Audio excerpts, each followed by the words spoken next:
It is 4 o'clock. I'll call the meeting to order. We'll begin with the roll call. Mayor Sue Patterson, Present. Deputy Mayor Warren Dickert, Present. Councillor Harold Fleet, Present. Councillor Dave Hawking, Present. Councillor Carol Hudson,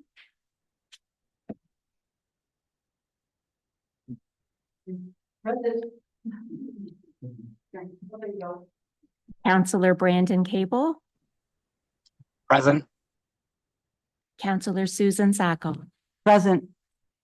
All members are accounted for. The land acknowledgement.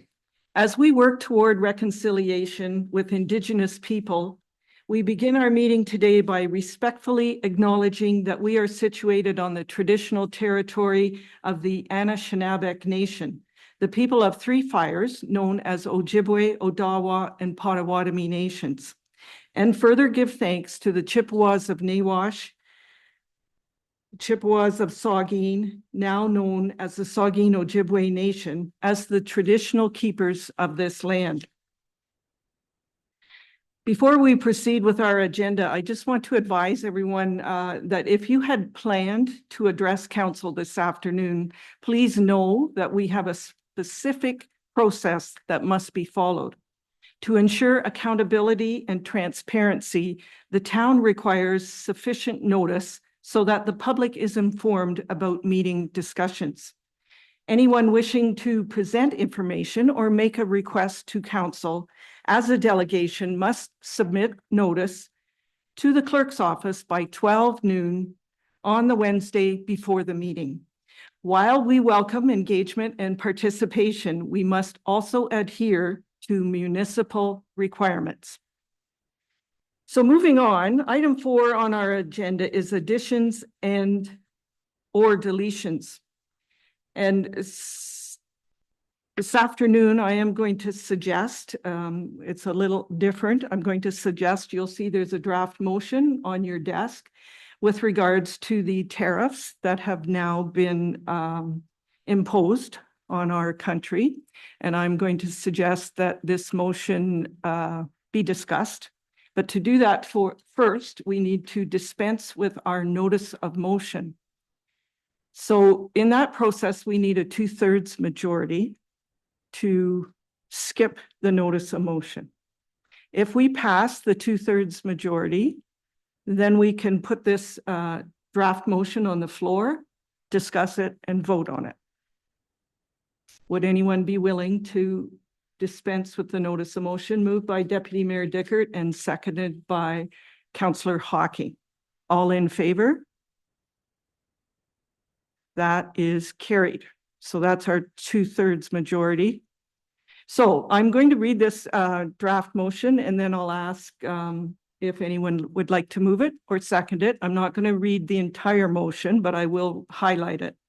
It states, whereas the United States President Donald Trump issued executive orders to impose tariffs on imports from Canada effective February 4th, 2025. And whereas these tariffs will have a significant detrimental impact on the economic stability in both countries, and whereas federal and provincial leaders are encouraging Canadians to buy Canadian, and whereas municipalities have significant purchasing power through capital and infrastructure programs, now therefore be it resolved that the Council of the Town of Hanover endorse the federal and provincial call to action to buy Canadian where and when possible. And that this resolution be forwarded to the Prime Minister, Justin Trudeau, Premier Doug Ford, the Association of Municipalities of Ontario, the Federation of Canadian Municipalities, and all local municipalities. Can I get a mover? Councillor Hawking, seconded by Councillor Fleet. Any discussion? I know a lot of people feel powerless, that there's not much we can do at this level.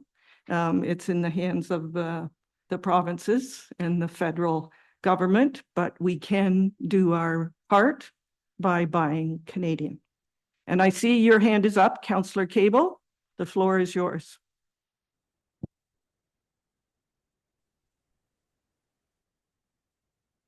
wondering, are we change process so that that would be specifically noted, or is this a note to staff for the time being?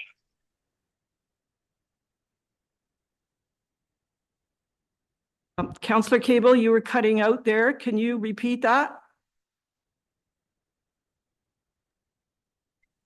Thank you. Are we planning to officially change our procurement policy so that it would have this noted within it? Or is this a suggestion to staff going forward? We're not planning on changing any policies. This is a suggestion to all of us, as in council, staff, and the residents of Hanover.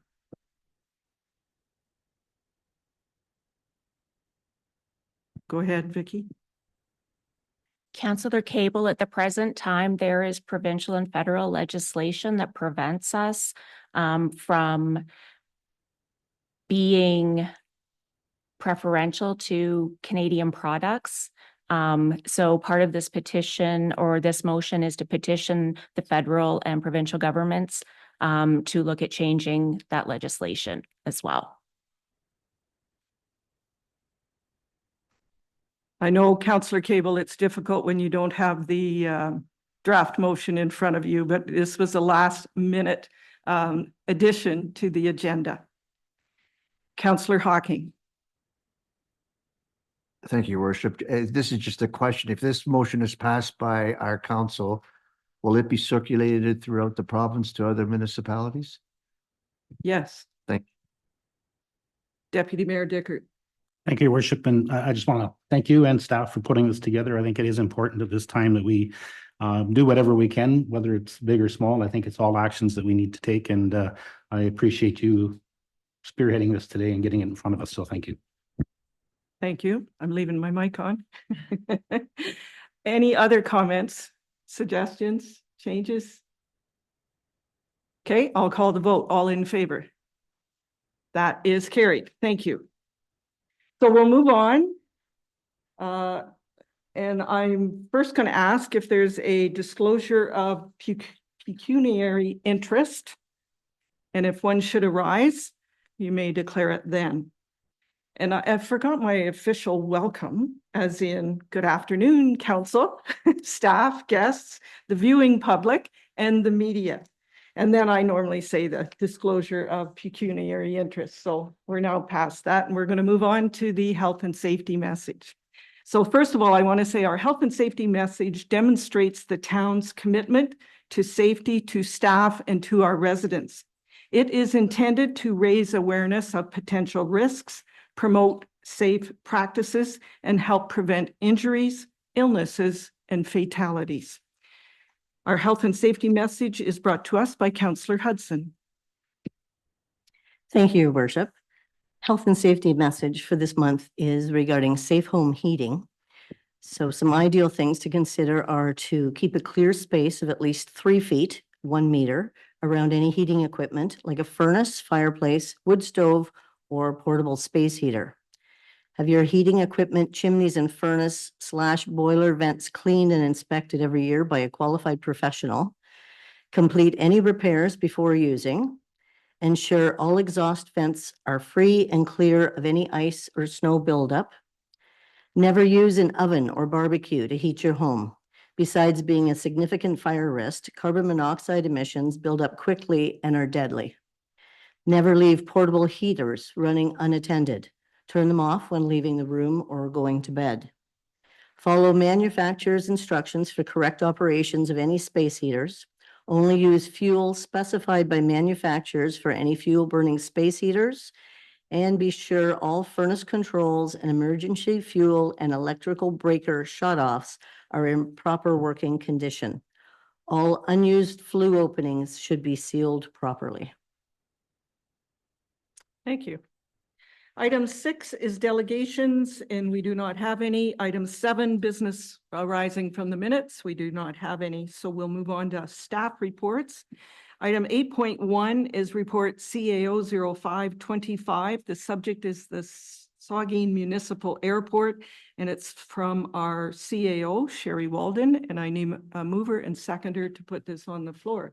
Councillor Hawking and Councillor Fleet. Sherry? Oops. Thank you, Your Worship. Council, the report before you this evening is a follow-up to our prior conversations. It is a report that primarily the content you have seen before, and that was at your June 2024 meeting. So in light of that, I'm not going to go over it in extreme detail, but I'll just provide you that background as a reference point as well as for our listeners. So at the September 18th, 2023 meeting, we received communication from the municipality of Brockton with respect to their requests that the municipality of West Grey and the town of Hanover undertake a public process to consider authorizing the sale of the Saugeen Municipal Airport, or alternatively to review and renegotiate the cost sharing agreement. On December 4th, 2023, we received a municipality of Brockton letter dated November 27th, 2023, with a request for council to make a decision regarding the future of the Saugeen Municipal Airport. And the municipality of Brockton included the resolution and direction to propose a sale of the Saugeen Municipal Airport as an airport.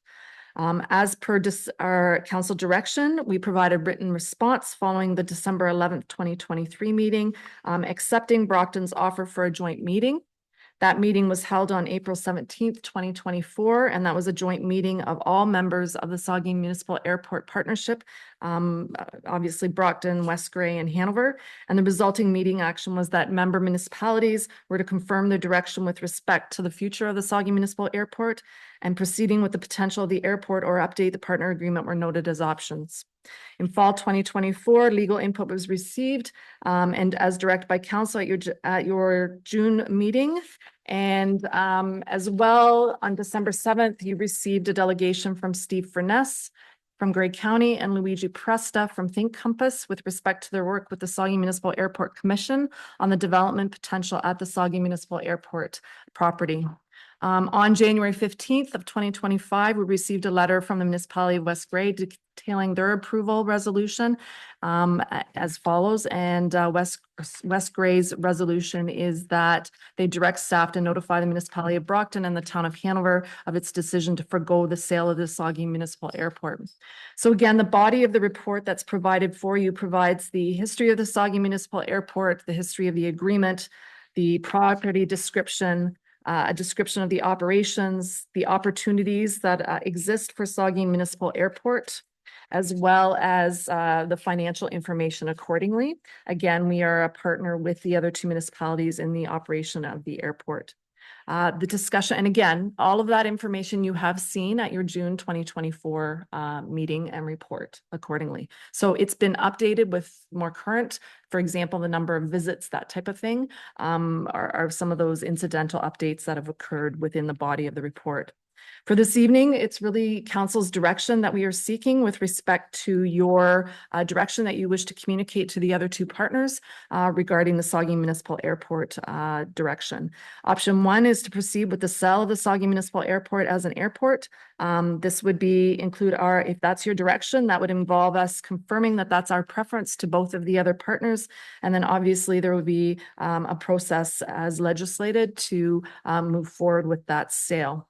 The option two is to review the agreement. Should we not wish to proceed with the sale of the airport, then a review of the agreement is suggested, as has been noted by Brockton in their correspondence. And we expect that the key review clause would be the cost sharing formula accordingly. You could also identify other directions that you would wish to communicate to the other partners as well. From a financial implications standpoint, our share of the annual operating budget is just over 31%. And the town's actual contributions over the last 7 years are detailed in the report. For 2024, it was $47,904. And for 2025, it's proposed to be $53,500. We also, the town of Hanover, specifically allocates $3,000 to reserves that has been established should there be additional Saugeen Municipal Airport capital expenses. And I just want to clarify that that's a Town of Hanover reserves with the intent that if there are capital requirements at the airport that we are, as a partner, expected to contribute to, that we would have that reserve to be able to utilize towards those costs accordingly. So again, the report before you is that report CAO-25- sorry, skipping ahead there. That report CAO-05-25, Saugeen Municipal Airport, consideration for future of service be received, and that council provide direction with respect to their option to proceed with and to communicate with the municipality of Brockton and the municipality of West Gray. I'd be happy to answer any questions or provide clarification as required. Thanks, Sherry. Open for discussion. Councillor Hawking. Thank you, Your Worship. As your representative on the Saugeen Municipal Airport, I have to tell you that I am very pleased to see the turnaround that we have taken over the last few years. And I know this is not etched in stone, but I'd just like to inform council that we have a net surplus according to the December 31st produced by our Treasury Department of $39,307.59, which we hope to put into reserve.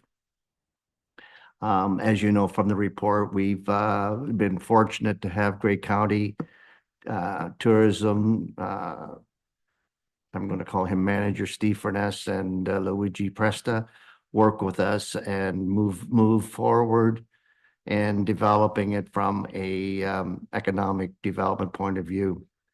I don't know what else to say other than I was involved in May of 2021 when we, under the direction of Brockton, we were looking at option 2, which was to review the agreement.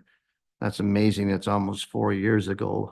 However, that process never went to fruition. So from my point of view, I would like us to adopt the resolution that West Gray has, where we're not interested in selling the airport at this time, but I'd like to add, as your representative, I would welcome the option 2, which is to look at the agreement, which has not been looked at since 2012. So it's long overdue.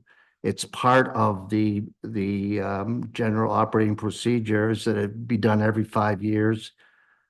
So on behalf of the current SMA and previous, my apologies to the municipalities for not keeping this up to date. But as they say, today is the first day of the rest of your life. So let's move on and do what we're supposed to do and make us proud and pleased to have the Saugeen Municipal Airport as an asset to the municipality of the Town of Hanover.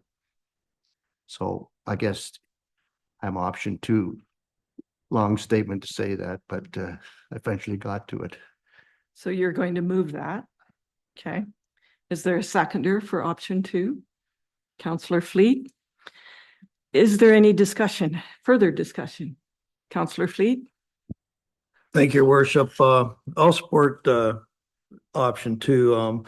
I think it's very important for our community. I feel Saugeen Municipal Airport is an asset, economic benefit to our community, and I think we just don't want to lose that. So I am in support of Councillor Hawking's motion. Thank you. Other comments?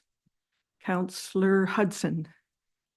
I just wanted to comment on the surplus that you've been able to achieve this year. That's really great. I know the last couple of years have been a little tense, but this is a good turnaround sign. So well done. Deputy Mayor. Thank you, Your Worship. Just wondering on the West Gray response, it says they're going to forego the sale, but are they in favor of renegotiating the agreement? It doesn't really say one way or the other. Does anybody know? Having discussions with their representative, Deputy Reeve Hutchison, I would say yes, but it's not written there. So I guess they'd have to go through a separate motion once we agree that option 2 is the way forward? He has said that, but you're right, it's not in the motion. I support option 2. I just was wondering where West Gray came in on that. And because we will need to have the majority wanting to do that renegotiation piece. So until West Gray actually says that, I guess it's kind of remains up in the air a bit. Can I just add to that? As Councillor Hawking referred to, I believe in the agreement, it states that it should be reviewed every 5 years. And we have not done that, other than 2022 when it was started but not completed. So we either need to complete the 2022 review or restart and review again, because we're in excess of that 5-year review. So the agreement has terminology, which would, I would think, allow us to prompt that review without a specific resolution. All right, I don't see any other hands. I'm going to call the question. All in favor of option 2 for report CAO 0525. And that is carried. All right, item 8.2 is report PW 0325. The subject is the 2024 Annual Water Quality Report. It's from Ron Cooper, our Director of Public Works, and I need a mover and seconder to put this on the floor. Councillor Sackle and Councillor Hudson. Ron?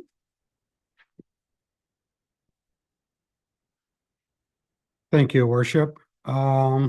This report is a requirement under Section 11 of the Ontario Drinking Water System Regulation.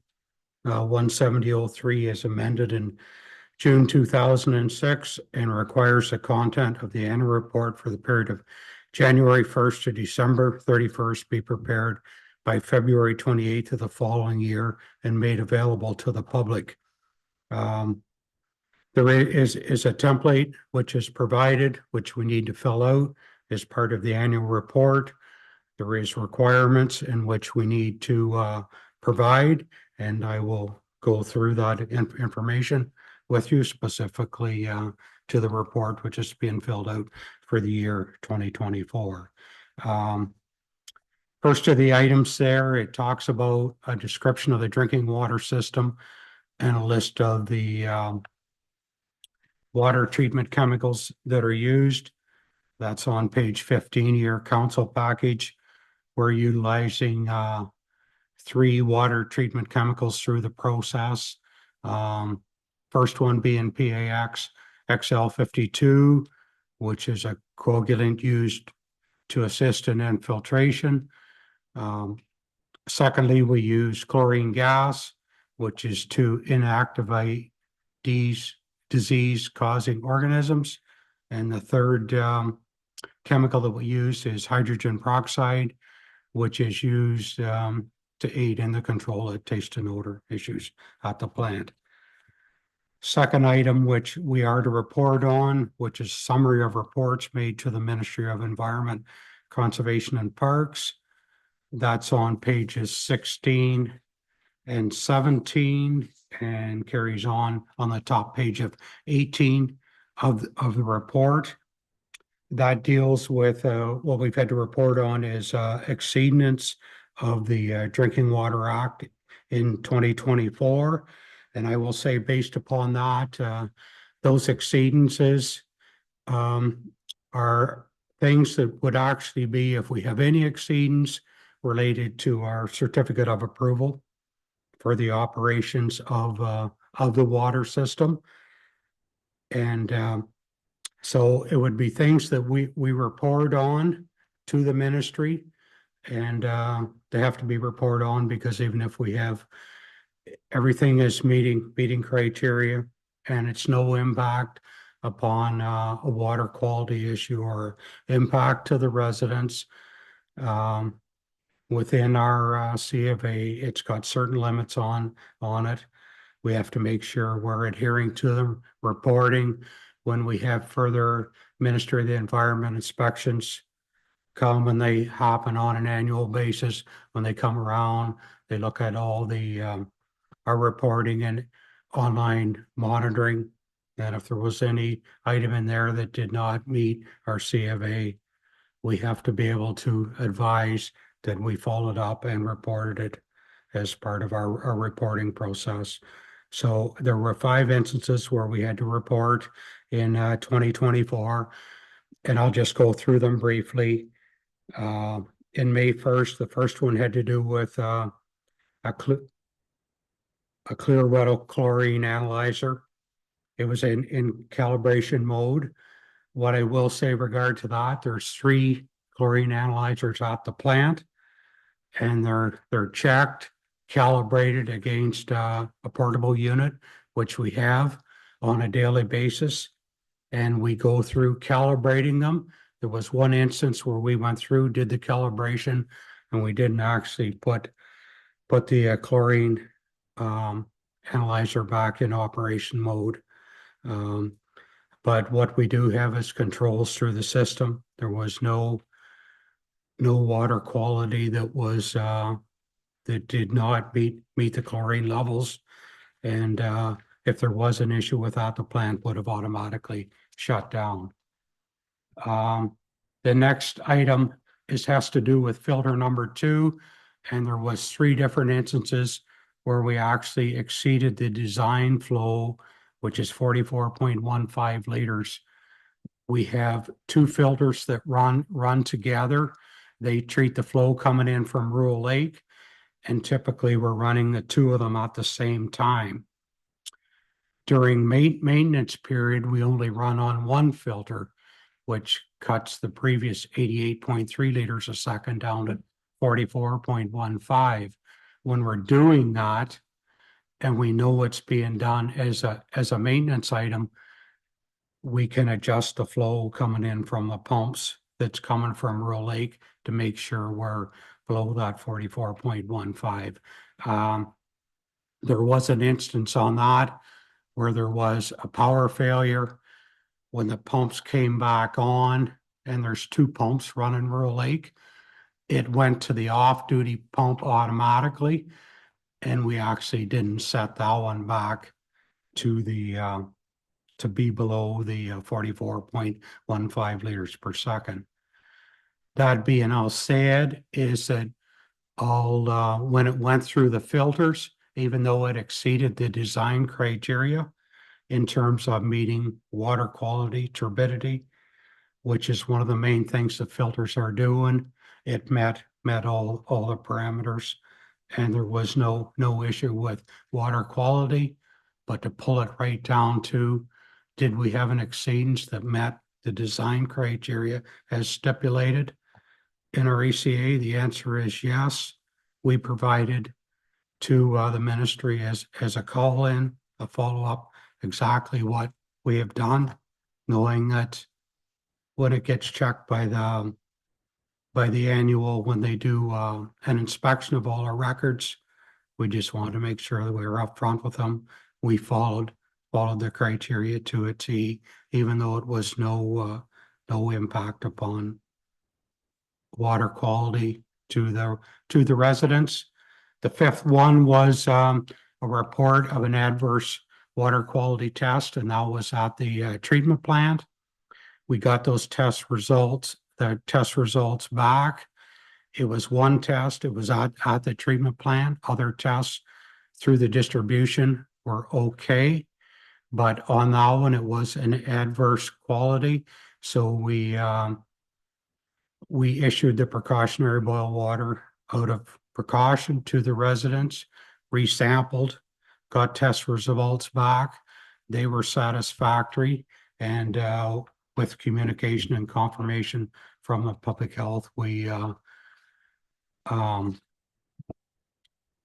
were able to lift the precautionary boil water advisory. So that's on the reports we made to the ministry. Another item which we have to report on is test results and corrective actions taken. They are on pages 19 to 21 of the council report, and that's where it gets into test results and online monitoring that have been undertaken throughout the year. What I would say with regarding To those test results, there were no exceedances to the requirements of any of the test results, whether that be chemical and throughout the year. We have to provide a description of major expenses to install, repair, and replace equipment at the treatment plant. They're provided in page 15 and 16 of the report, and that gets into costs of hydro, specific maintenance, ongoing at the water treatment plant and through the distribution, calibration expenses, repairs and stuff that we're doing throughout the year. That's been provided. The final thing in which we have to advise of is where the report can be made to the public, and that is, it's going to be posted on the town's website under the Public Works section, and it's made available at the public information for waterworks at the municipal office. And that's included when we post it on the website. That's the report for 2024. And if there would be any questions of council, I would be happy to address them. Thank you. Thanks, Ron. Are there any comments or questions? Deputy Mayor Dickert. Thank you, Your Worship, and thank you for the report, Ron. Just trying to clarify in my mind, that pump 2 that was locked out is that redundant, or has it been brought back online and just set differently so it doesn't exceed that 44 liters per second? I just read in the report it was locked out, tagged out, and I just wondered, is it still in that status, or have they made some adjustments there? Lockout tag out is one process we use, but actually, and I neglected to mention it to it, but with our SCADA system upgrade, we're actually implementing a system in that where the pumps come on that it will not be allowed to exceed that 1.15 liters per second when there's only one filter running. So it's another level of security that we're able to implement with the new SCADA system. Ted, I see you're online. Did you want to make a comment, or you're good? So the pipe was only or the pump was only locked out for that night, and then we set the flow the next day to make sure it wouldn't exceed again. So it is both pumps are back online and able to be used. Thanks, Ted. Any other comments or questions? I'll call the question. All in favor of report PW 0325. That is carried. Item 8.3 is report PW 0425. The subject is the 7th Avenue Water Tower tender. It's from Mr. Cooper, our Director of Public Works, and I need a mover and seconder to put this on the floor. Councillor Sackle and Deputy Mayor Dickert. Ron? Thank you. Report. This report deals with the recent tender that we put out for the construction of the new 7th Ave Water Tower. And just to take you through report, kind of the background on this, been working on this for a few years now, dating back to 2021, when we first started looking at the replacement of the existing 7th Ave Water Tower, which was constructed in 1957 and is nearing its life expectancy. It's undersized to meet forecasted growth for the next 20 years, which is the plan which we put through for its replacement. In 2021, we made an application through the Investing in Canada Infrastructure Program, known as ICIP, Green Stream funding. We were able at that time to get some funding towards the project, which I'll go through further when we get into the finances. In 2022, we started on the environmental assessment for its replacement. We went through an RFP process, and it was awarded to Aney and Associates to take us through that and actually take us through the design for the tendering, and that's where we are at this stage. As the environmental assessment process, it evolved agency and public consultation, studies that were involved related to a geotechnical, hydrogeological, subsurface, cultural, heritage, and archaeological to meet the requirements of the Schedule B EA. As part of that, they did an evaluation between the two different types of towers that could be used to replace the Seventh Avenue, being a composite tower and a glass bolted lined tower. And what they did, they went through an analysis on that, going over capital costs and operation and maintenance over an 80-year life period. Based upon that assessment, it was recommended to go with a composite water tower based upon having an 80-year versus 40-year life expectancy, as well as safety issues with interior access, more susceptible to wind, ice, and seismic activity than the bolted glass tower. As part of the analysis on our capacity of what we needed, we're looking at proceeding with a tower which would have the same capacity of the 14th Street Tower, which our other largest tower that was built in 1993. So we're going with same capacity, same type that exists at 14th Street Water Tower. In 2024, we proceeded to the detailed design and with specifications and drawings put up to prepare us for tendering. When the tender and specifications were developed, put together, they were made available on December 17th. It was advertised on the town website and on Bid and Go. It had a tender closing deadline of Tuesday, January 21st at 2 p.m. As of that closing date and time, we had one tender submission from Landmark Structures, CO of Burlington. The tender price excluding HST was $9,039,100. The engineers had put together an updated estimate. That was after they had put their specifications together. They had actually estimated that the tower at that time, after the design and everything was done, could essentially come in 7.6 higher than what the bid was from Landmark Structures Company, which I'll refer to as Landmark. In going over Landmark's capability and their expertise in this type of work, is that they've completed over 1,000 of the composite elevated tanks throughout North America.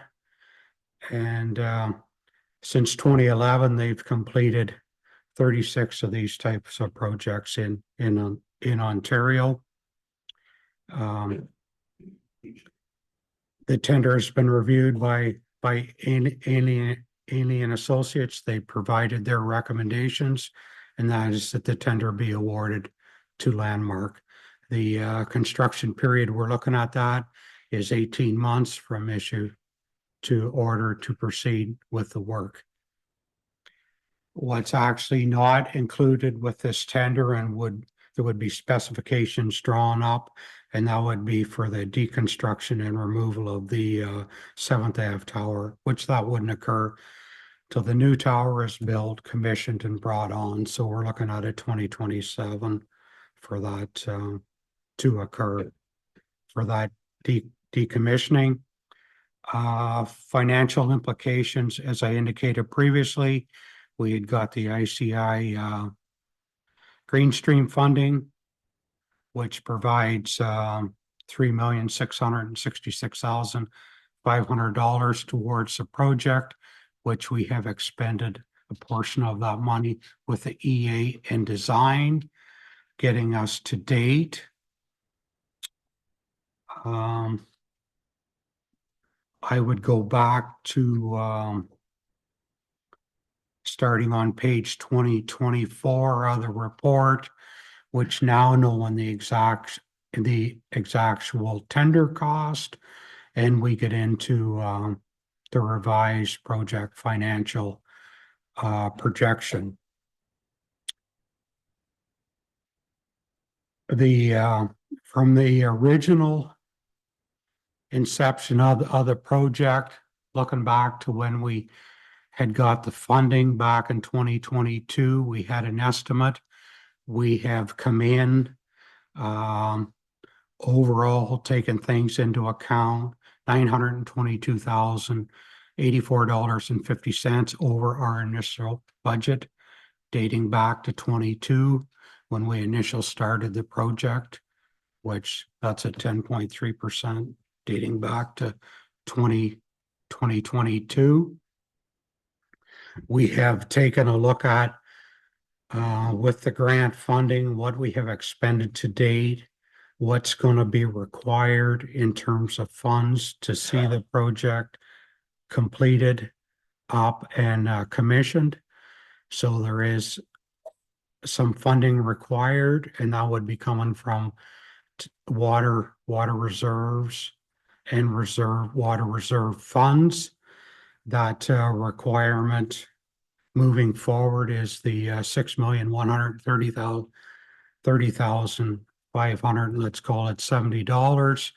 Currently, we have 5.9 million available as of December 31st, and we have another 455,000 going into reserves as part of the 2025 budget, would see us funding available in reserves to complete this project.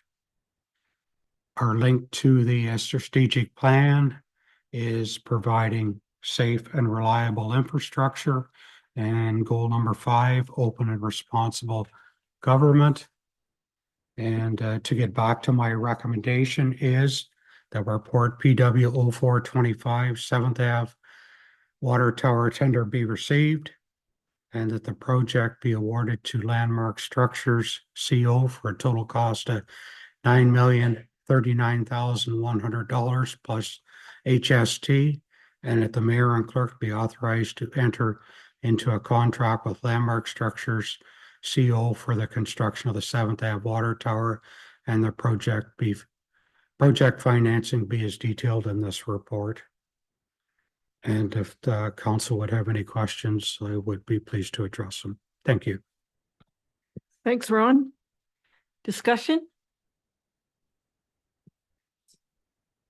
Oh, Councillor Cable?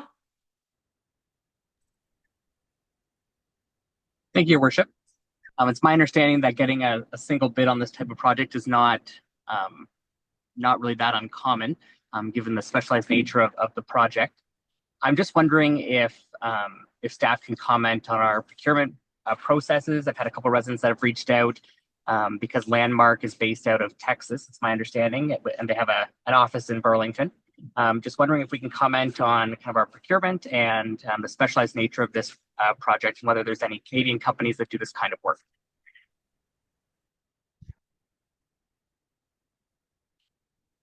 It gets, when we did the analysis of 2 different types of water tower that could be constructed, the composite, which is what we're looking at here right now, and the glass bolted tower, the actual tower on top of the glass bolted one would be coming from another company. However, the structure and the concrete part of it that would hold either tower up, kind of the exclusive in that type of work, is through Landmark. When they went through the EA, they looked at the 2 different types of towers in terms of life expectancy and some other parameters on there. And when they did a cost analysis, construction, operational cost over the 80-year lifespan, going with the composite elevated tank, which is what we are proceeding with, came out with the most cost-effective tower between the two options that are available. Councillor Cable? Anything further? So just to clarify, so Landmark is the general contractor for the project. Do they list down who their subtrades will be? Like, will we see more local companies that will be actually doing the work here?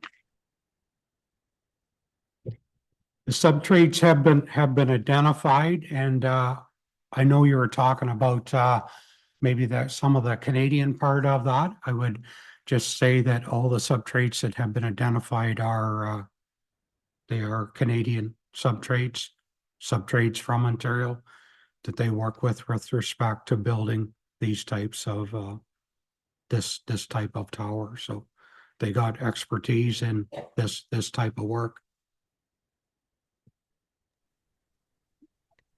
Thank you.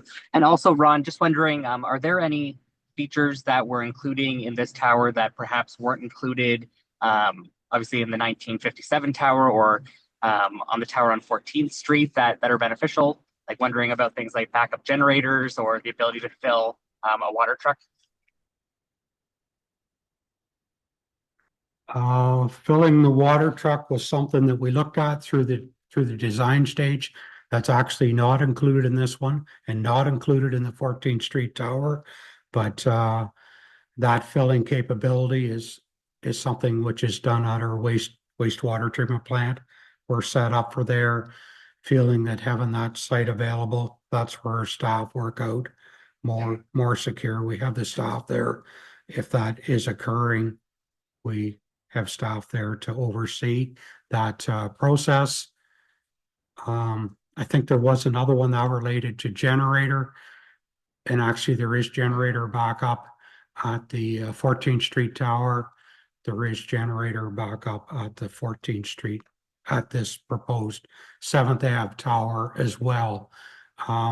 In terms of this project over the 14th Street tower, there is some extra features which are added to this one, and that's kind of came through the design process. And kind of looking at this moving forward feature is one of them being, would there be a requirement in the future to add chlorine into the system? That is available at this tower, was not available at the 14th Street tower, but that's incorporated. And there's actually a provision in there that we could be adding other chemicals to the treatment system through this tower, not incorporated at the 14th Street tower. So the capability is there. It's put in place, and I think an excellent idea for moving forward, realizing that this one's going to be there for the next 80 years, and trying to foresee requirements that could come into place. Excellent. Thank you so much. Any other comments or questions? Councillor Fleet? Thank you, Your Worship. Ron, I don't know the difference between the 40 and 80 year tower. What's the cost difference versus 40 year? Any idea? That was actually provided, but when you would look at it, would have a lower initial cost, I would think. But when we're looking at these towers, this one here's going to be there for the next 80 years, steel type. When we look back at, I would say the steel type and the elevated, although it's a slightly different design than the multi-leg that exists there right now. We're looking at replacing a tower that was put in there in 1957. So it's served us well, that steel type, and I think the track record stands for itself. And at this time we're replacing it. One of the requirements to replace and to get a new tower going up there is also growth and capacity. What we're finding out is running with the 14th Street tower, which is 3,500 cubic meters, and running with the 7th Ave tower, which is 940 cubic meters. At this point in time, it does not allow us to run exclusively on the 7th Ave water tower to bring the 14th Street water tower offline to do any significant maintenance of it. And that one being reconstructed since 1993. It's getting that time where we have to do some, preventative maintenance in that one. And by having 2 water towers of the same capacity, it allows us with that flexibility. I think maybe I've answered your question a little more than what I needed to, but I kind of wanted to maybe get into the rationale of why we're proceeding with the size that exceeds what's there now. And we're thinking of the future, and there is requirements that we're putting on this one that exceeds, what was put up on one that was built in 1993. Councillor Hawking. Thank you, Worship. Thank you, Ron. I just want to make sure I've got my facts here. Are you saying that the 7th Avenue water tower has 35 cubic meters and the one on 14th is 940 cubic meters? 14th Street Tower is 3,500 cubic Or meters. 3,500? I think the numbers may be reversed, and the 7th Ave tower is 940 Okay. cubic meters. So the other one is almost three times as greater. Correct. Thank you. Any other comments or questions? So Ron, with regards to removal of the existing tower on 7th Avenue, is that going to hit our landfill, or is that material recyclable? The majority of that tower, it being a steel one, is going to it's going to go for its scrap value, and it would be a recycle item. I think that may also point into maybe an advantage in the further in terms of what happens when you have to remove a glass line tower versus a steel tower. That's good to know. Thank you. Any other comments or questions? I'm going to call the question. All in favor of report PW 0425. That is carried. Thank you, Ron. Item 9 is correspondence requiring action, and we do not have any. Item 10 is reports and correspondence for information. And the first one, 10.1, is our fire department's 2024 annual report. Chief Deniger. Thank you, Your Worship. We'll just get set up here. I think we're going to switch to the laptop. Yeah. Up here. Okay. Yes, it's my honor to present the 2024 annual report for the fire department. We are on page 35 of your council report.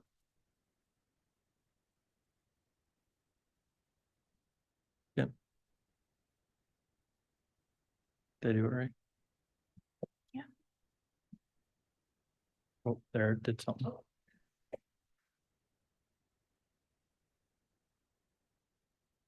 We've created a PowerPoint presentation just to summarize the report, so we didn't have to go through the PDF document.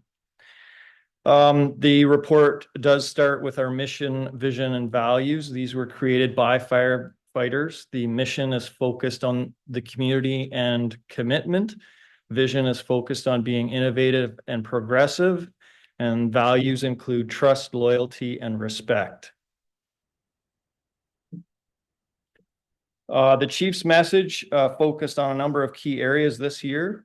Our mission and services continue to be focused on protecting lives, property, and the environment through services such as fire suppression, emergency medical services, fire prevention, and community outreach. We continue to see a wide range of emergencies and respond with an efficient and skilled group of firefighters and officers. We honored Deputy Chief Craig MacArthur with his final ride. We completed the construction of the fire station, focusing the build on enhanced response and training capabilities.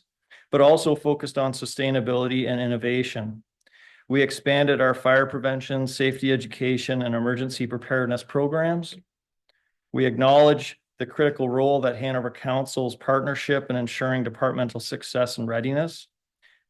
Hanover Fire is committed to improving fire safety, enhancing prevention efforts, and adapting to evolving community needs. So when we look at the year, we break it down into 3 lines of defense. In the area of fire prevention, HFD completed 121 fire inspections, with focus being on high-risk areas. We completed 114 home fire safety checks, or alarm for life checks. We educated over 3,400 community members on fire safety and hazard mitigation. For emergency response, we responded to 256 emergency calls, which included 31 fire-related emergencies, 88 medicals, and 27 rescue operations. Our average response time was reduced to 6 minutes and 29 seconds, and completed our fire station build. In the area of preparedness and training, we completed over 5,500 hours of training focusing on firefighting, rescue, and medical services. Our focus was maintained on both small everyday incidents and large-scale disasters to ensure our readiness at all times. When we look at education and prevention a little closer, we can see that our Alarm for Life program observes a 48% compliance rate, and we were able to complete 114 visits in total. We also completed 40 public education events, spending over 135 hours educating the public. We also completed a number of information sessions during Fire Prevention Week, including our recruit information session where we kicked off our 2024 recruitment drive. When we look at fire code enforcement, during 2024, HFD received 5 complaints regarding potential code violations. All complaints were investigated and closed successfully. In total, 117 inspections were completed. A breakdown of the inspection totals by occupancy shows multi-unit dwellings as the highest amount of inspections, followed by other non-classified buildings with long-term care and restaurants close for the 3rd highest. Again, in 2024, we utilized an online burn permit application. We obtained over 294 permits. Revenue from these permits exceeded $11,000. The information obtained is automatically loaded into our response tablet so that we can determine active burn permits upon response to 911 calls. So very helpful. As far as our organization, at full complement, we have 35 total members. As a result of the length of the recruit training program, the department only hires once a year. As members retire or resign throughout the year, they are not replaced until the following year. So we are very rarely at 35. When we look at our apparatus, in 2024, we saw the highest response from 909, which is a 1999 pumper rescue. With apparatus changes in the fall, we were able to move medical responses to a pickup truck, saving a large pump apparatus from having to respond to calls where it was not required. This will help reduce repair costs that were higher for the 1999 pumper rescue, as can be seen in the second graph. It is the one that we are replacing. We have a contract with Pierce to replace that by 2027, but it does take 3 years to build a new fire apparatus. So we're moving away from using the big pumps and calls where they're not needed. So when we look at emergency response, in 2024, we had 214 calls in the town of Hanover, 19 calls in West Grey, 20 in Brockton, and 3 in other locations. The majority of firefighting time was spent on calls originating in the town of Hanover, as illustrated on the second graph. So you can see that 78% of the firefighter time was spent in the town of Hanover. When we look at our responses, within the town of Hanover, we had 85 medicals, and the medicals included vital signs absent, unconscious, or choking. So those are our 3 calls that we go to with EMS. We had 51 calls for false alarms, 20 for others like mutual aid, calls where we might have been canceled en route, 17 rescue calls, 9 for pre-fires. Now, a pre-fire is something like a pot on a stove or smoke-producing situations that did not start a fire. 9 calls for public hazards such as spills or gas leaks or power lines down. 6 carbon monoxide false alarms and 5 controlled burns.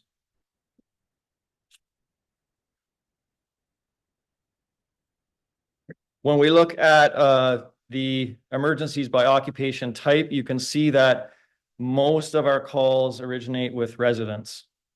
So 107 in total, with most of the others being relatively close together. So we have multi-unit dwelling, assembly, businesses, industrial, institution, mercantile.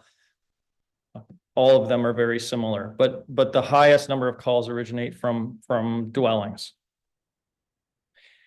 So when we look at comparing 2024 to 2023, 2024 had significantly more calls than 2023. We had an additional 40 calls.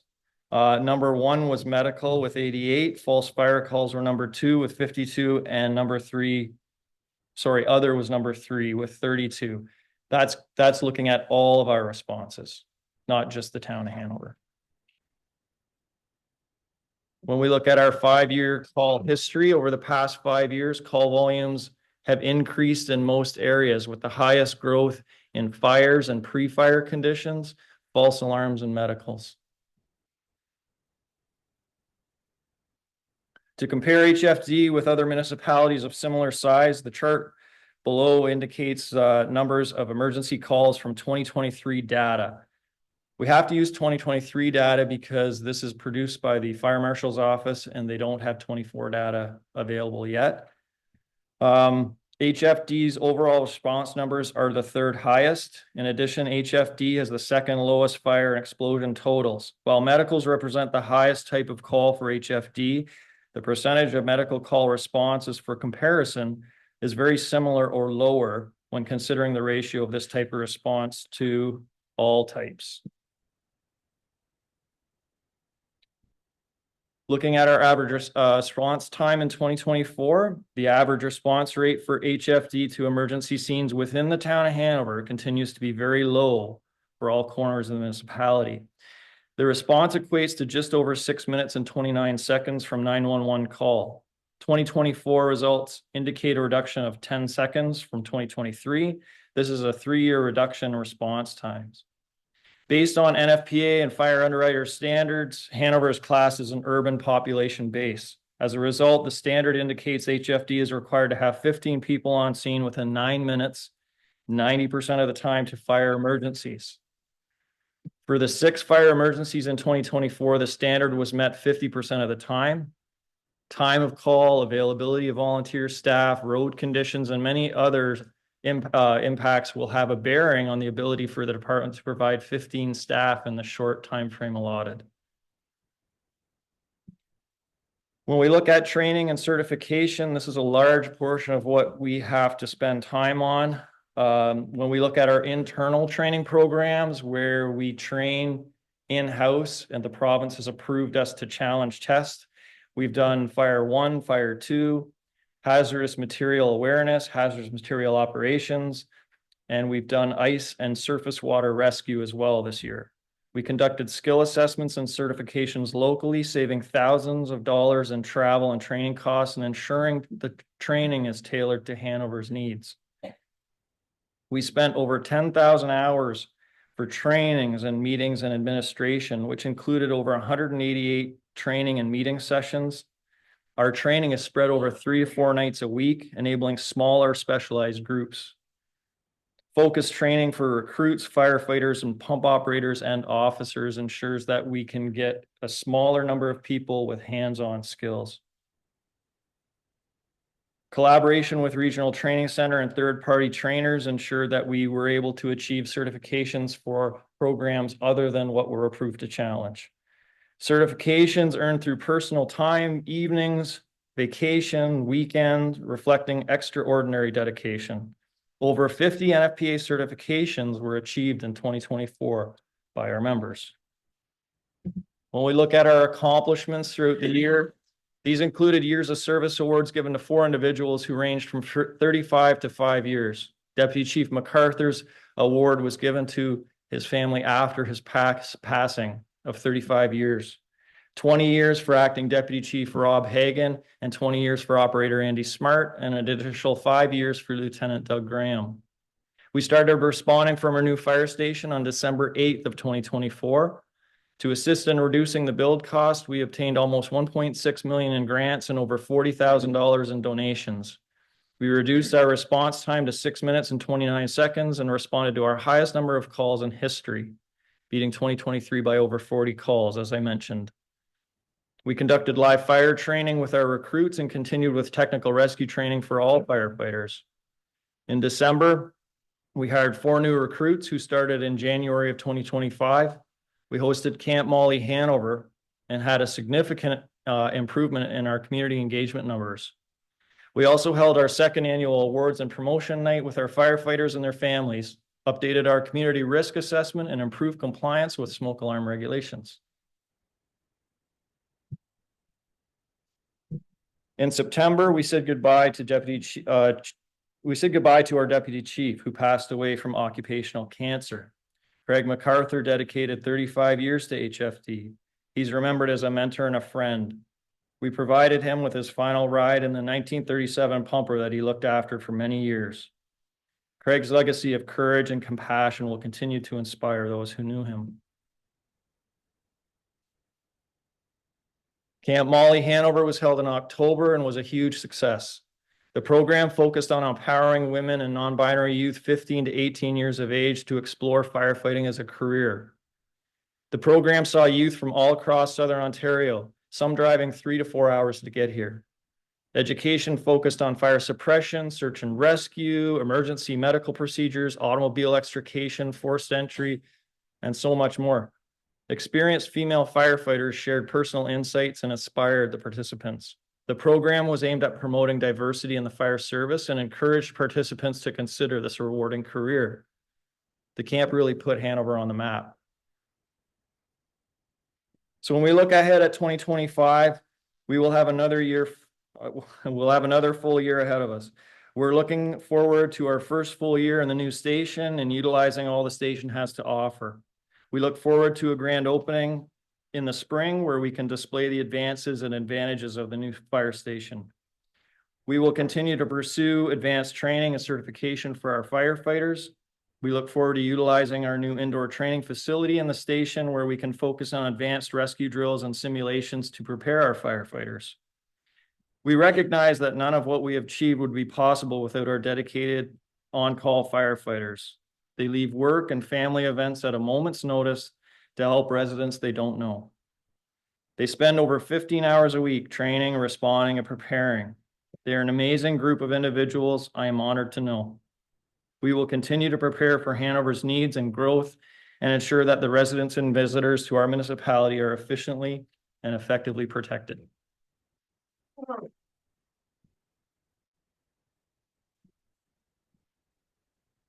there'd be any questions, I'd be happy to answer.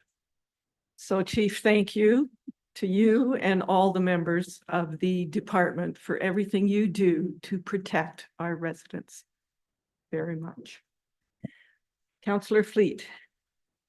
Thank you, Your Worship, and thank you, Chief, for your report, and thanks for all you do and all your staff does. I was just at a recent convention at Roma convention, and the City of Mississauga Fire Deputy Chief Rob Grimwood, he's training in technology. He was going on about the health issues that face fire and rescue departments, and like mental health and cancer, and the stress it has on the families. And I just have which was fascinating, was there's out of 405 of 437 fire departments in Ontario rely on volunteers. That's huge. And he said he finds it difficult, or fire departments are finding it difficult to find volunteers. And I don't know if we see that. And the other thing is, have you seen a change of response time since you've moved to your new location? Through you, Your Worship. Absolutely. We're all struggling to find people when we expect more and more. So responses happen at all hours of the day and night. we expect certification, we expect exams, training. So there's always something happening at the fire station, always. A crew of them were in class all weekend learning hazmat. So it took 2 trainers and there was 4 members that were in a course all weekend and went back to work Monday. So we are lucky that we have as many as we do. Is it going to be as easy moving forward to find those people? No, it's not.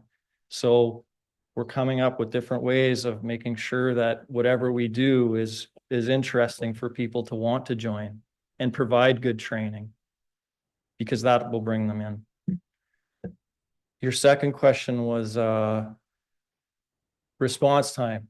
Well, you know what's interesting is a number of the responses have been down in this quarter of town. So I'd like to give it a little more time to see how that pans out. But I will be running reports just to see how that does go. Yeah, thank you. And I really appreciate, and the community appreciates all you guys do for us. So thank you. Deputy Mayor Dickert? Thank you, Worship, and thank you, Chief, and to all the team at HFD. We're certainly fortunate to have such a well-trained and dedicated group of individuals who are out there to take care of us. And congratulations on 6 minutes, 29 seconds for an on-call fire department. I think that's pretty impressive. A couple of questions I had on page 48, the false fire alarms at 52, like averaging 1 a week, basically. That's no increase from past years. Just any idea what's driving that? And my second question is about on page 49, your comparators that you use, number 3 and 4, we have 168 calls. They have 610, 481. Is that something we need to be concerned of as a trend coming to us, or is there special circumstances there? Thank you. Okay, I'll deal with the second question first. Every fire department in Ontario is seeing an increase in calls. There are some fire departments that handle 500 to 700 calls a year and they're still volunteer. We're not near that yet, but you look at the last 5 years, we're increasing. Since last year, since 2023 to 2024, we just saw a 30 call increase. If we have another 30 call increase and then yet another one, it's going to just exponentially grow. We're not unlike everyone else. The calls come in, we respond. As far as the false fire calls, when I look at the data, a lot of those calls originate from people that perceive it to be an emergency. So they'll be walking by a house and hear an alarm, or their alarm will be going off and they don't know why. CO is a big one because their CO alarm goes off. They don't know why. So we have to make sure that they are safe. A fire alarm's a little different. If your fire alarm goes off and there's no smoke, a lot of people will put it up to a false alarm. CO is a little more challenging. So we will respond to those with a full response just to make sure. And a lot of times there is CO in the home. So it's a good thing that we did check it out. Councillor Sacco. Thank you, Your Worship, and thank you, Jeff, for your report and your time that you spent on that PowerPoint. I really appreciated that as well. So I have 3 things. First of all, you have been in your new building for about 2 months now. So when you walk in, what's the biggest change and the thing that most puts a smile on your face? Through Your Worship, you're absolutely right. Space. We have everything in one spot. There's room. You can get ready and not be right beside a moving truck. So the space and the ability to do things we never were able to before. It's just amazing. We're very, very fortunate. I agree. I've seen the space. Number 2, looking at Camp Molly, I'm so pleased that you started that program last year. And I'm amazed that we had people coming from Oxford, Middlesex, Waterloo, Niagara. How they did that, I don't know. When will you have your next Camp Molly? Through you, Your Worship. Won't be this year. Next year, actually, another local fire department that was here to help us was very impressed with the whole process and asked if they could do one next year. So we might do like a piggyback. Because the challenge too is that a lot of that program relies on donations. So we want to make sure we're not overextending on the donations. So having that rotation between a couple of departments in the area might really help with that. So we'll go and help them when they do their Camp Molly, and I'm sure they'll come back and help us when we do ours again. That sounds terrific. And finally, I just want to say I'm looking forward to your grand opening of the new fire hall and to your awards ceremony so we can congratulate all of your staff because they're doing a great job. So thank you. Anyone else? Oh, Councillor Hawking and then Councillor Hudson. Jeff, I was wondering if I could use your expertise in doing a PowerPoint. You did an excellent job, but all seriously, I just want to say that you are the face of the Hanover Fire Department and you carry yourself in a most professional and positive manner. And in my opinion, your firefighters follow your lead. So congratulations on an excellent report. Congratulations on making all of us feel safe. And thank you. Councillor Hudson. Thank you, Your Worship. It's great having all this praise, Jeff. Making loving the smile.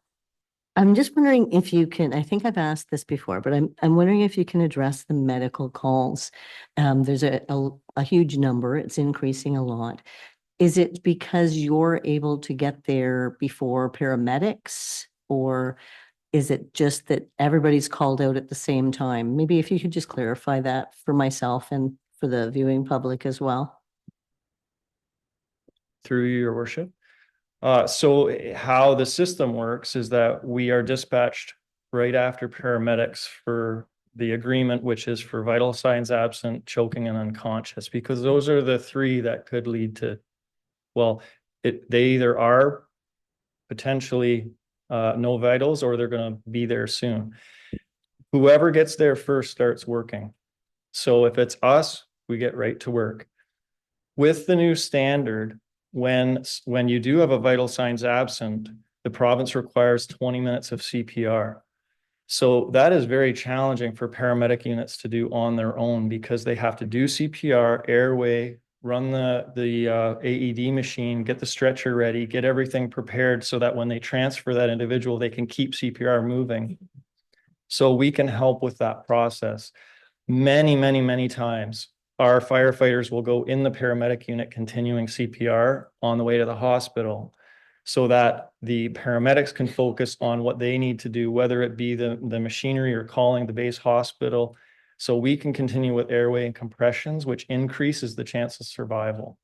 So that ability to respond with paramedics increases chance of survival exponentially for those top three. And there are times, I would say a few times a year, that we beat paramedics. It's not typical, but it does happen on occasion because they'll be at another call or have to call another ambulance in from another area. And do you still have 3 trained on staff? 3 of your staff? Through Your Worship, for medicals, we actually have a medical team of 18.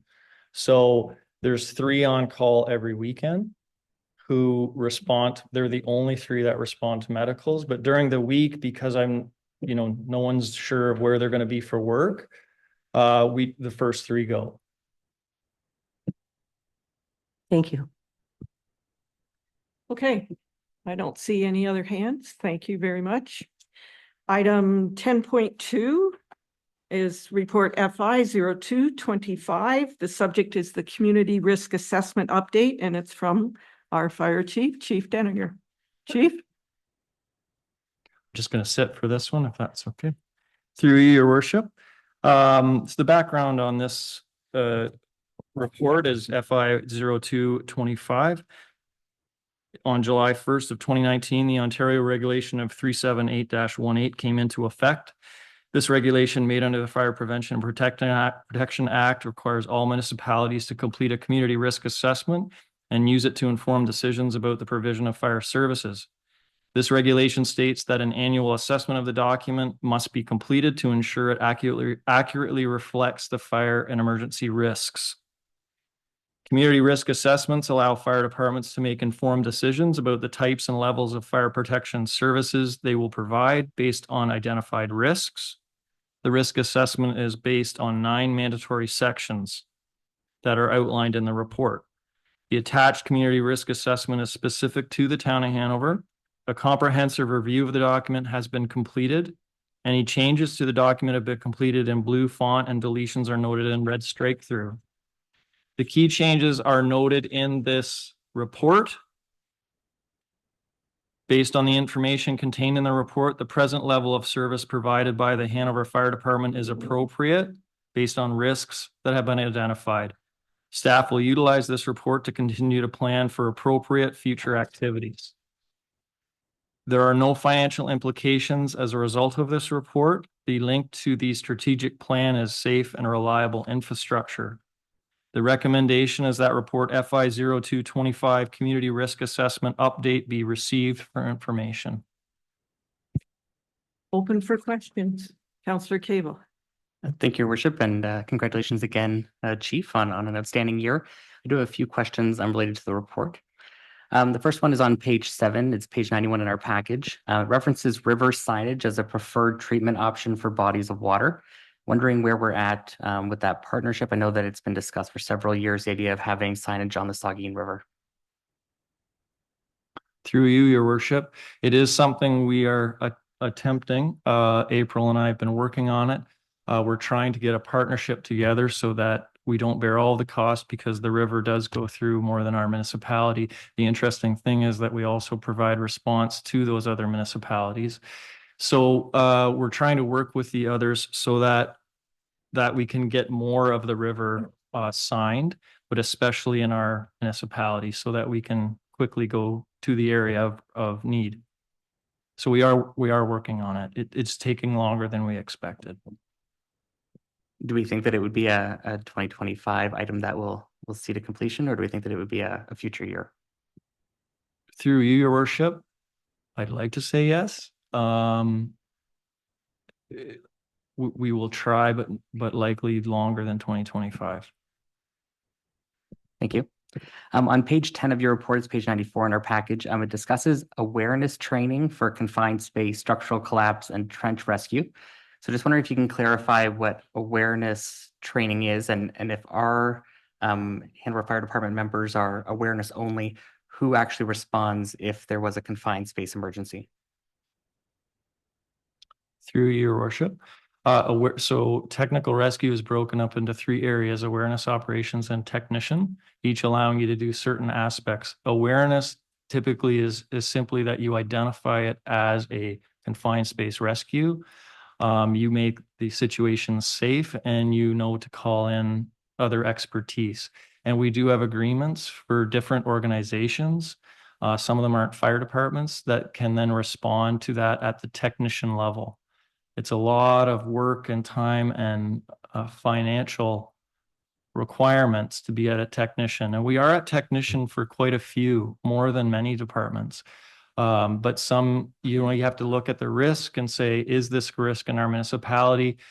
Not really. On the off chance, let's make sure we have an agreement with someone that can respond to this. Excellent, thank you. On page 17, it's page 102 in our package. It references different types of buildings and potential risk. And for a detention facility, which I assume is the Hanover Police Department, it says that there's no fire safety plan. Just wondering if we can clarify why that is. That's a great question. I would have to follow up with Chief Nolan and see where we're at with that. I may have made the presumption that it hasn't been done, and that is something I should follow up with. Excellent. I just have one more. On page 32 of the report, it's 116 in our package. It notes that inadequate radio coverage is a concern for Hanover Fire Department response, and just wondering if that's something that we can help to address. That is through your worship. That's something I missed. That was actually repaired last year when we went to our digital radio system that was partially funded by Grey County. Significantly improved and enhanced. So that is no longer an issue. I just must have missed crossing that out. Excellent. Okay, thank you so much. Okay, any other comments, discussion? All right, we're good to move on. Item 10.3 is report PB 0125. The subject is the 2024 statistics for building permits. It's from Andrew Wilkin, our Director of Building and Planning and CBO. Andrew is online. So Andrew? Thank you, Your Worship. The report in front of you, 2024 statistics for building permits, is a report we provide annually around this time of year to pinpoint where we were last year. The chart within the background shows the last 5 years. 2024 was an uptick virtually across the board from the year prior. There's a few 2022 and 2020 had some large permits issued in both of those years, which really bumped those numbers up. Below that, there is a breakdown of planning applications in 2024. I know this is a statistics report for building permits, but almost all of those 27 planning applications resulted in a building permit for 2024 being issued, which is why I note that. The construction build out of Saugeen Cedar Heights West has really continued in 2024, creating quite a few new units. Brenly and Saugeen Cedar Heights East have also continued in 2024, obviously at a slower pace as they reach their midway point in terms of Saugeen Cedar Heights East and Brenly nearly complete. It is anticipated that the Brenly subdivision in particular will be assumed by the town in 2025, where we anticipate the sidewalks being installed and the top coat of asphalt, which are 2 requirements prior to us assuming the subdivision. Speaking with developers, there was a little bit of a lull in the middle of 2024, as many of you heard, a lot of it really interest rate related and the financial kind of unknown.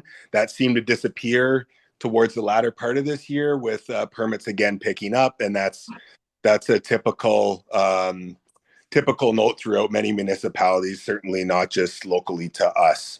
Non-residential permits, we saw the Teeswater concrete plant do a fairly large addition, 3-unit commercial plaza, which has started out near the Mark's Work warehouse building with foundations currently in, as well as some exciting projects that were finished in our business park, the aerial gymnastics and kids play building, along with some other projects in that area as well.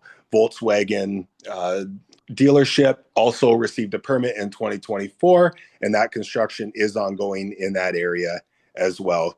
2025, we anticipate seeing the completion of 223 10th Street. As everybody can see, they are pushing for a summer 2025 occupancy.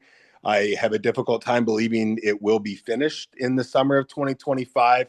However, there is options to receive partial occupancies where some of those floors could be occupied at certain times, as opposed to waiting for the entire building to be complete.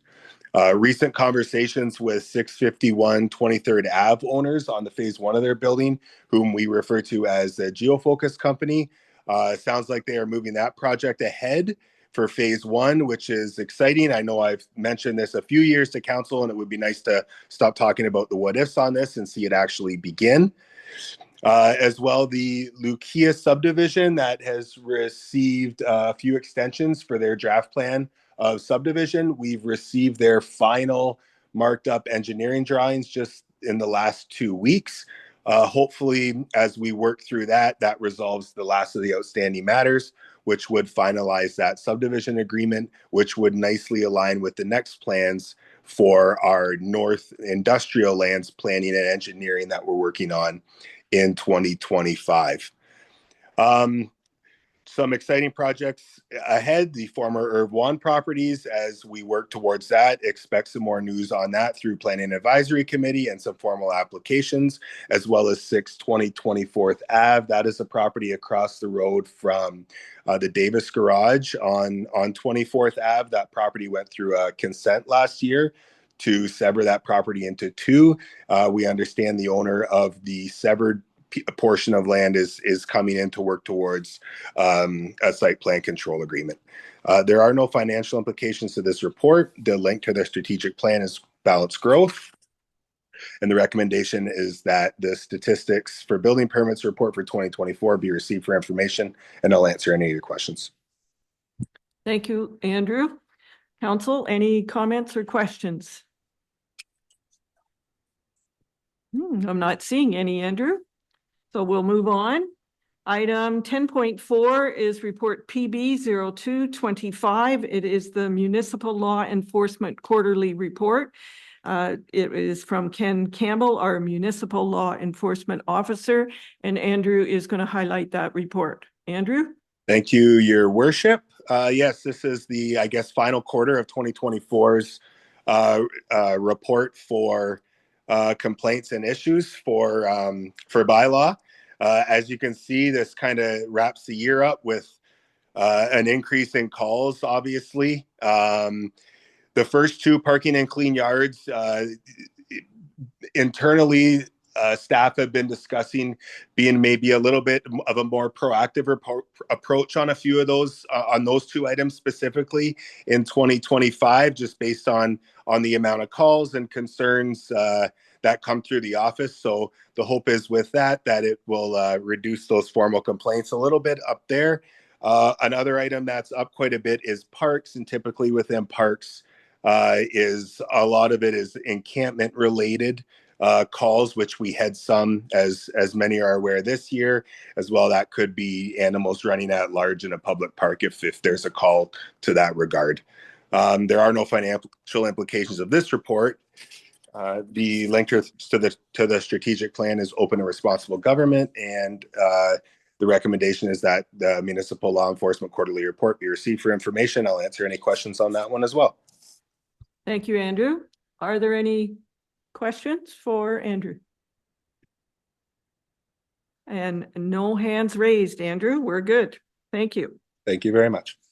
Item 10.5 is report PW 0125. This is the wastewater treatment plant operations report. It is from Ron Cooper, our Director of Public Works.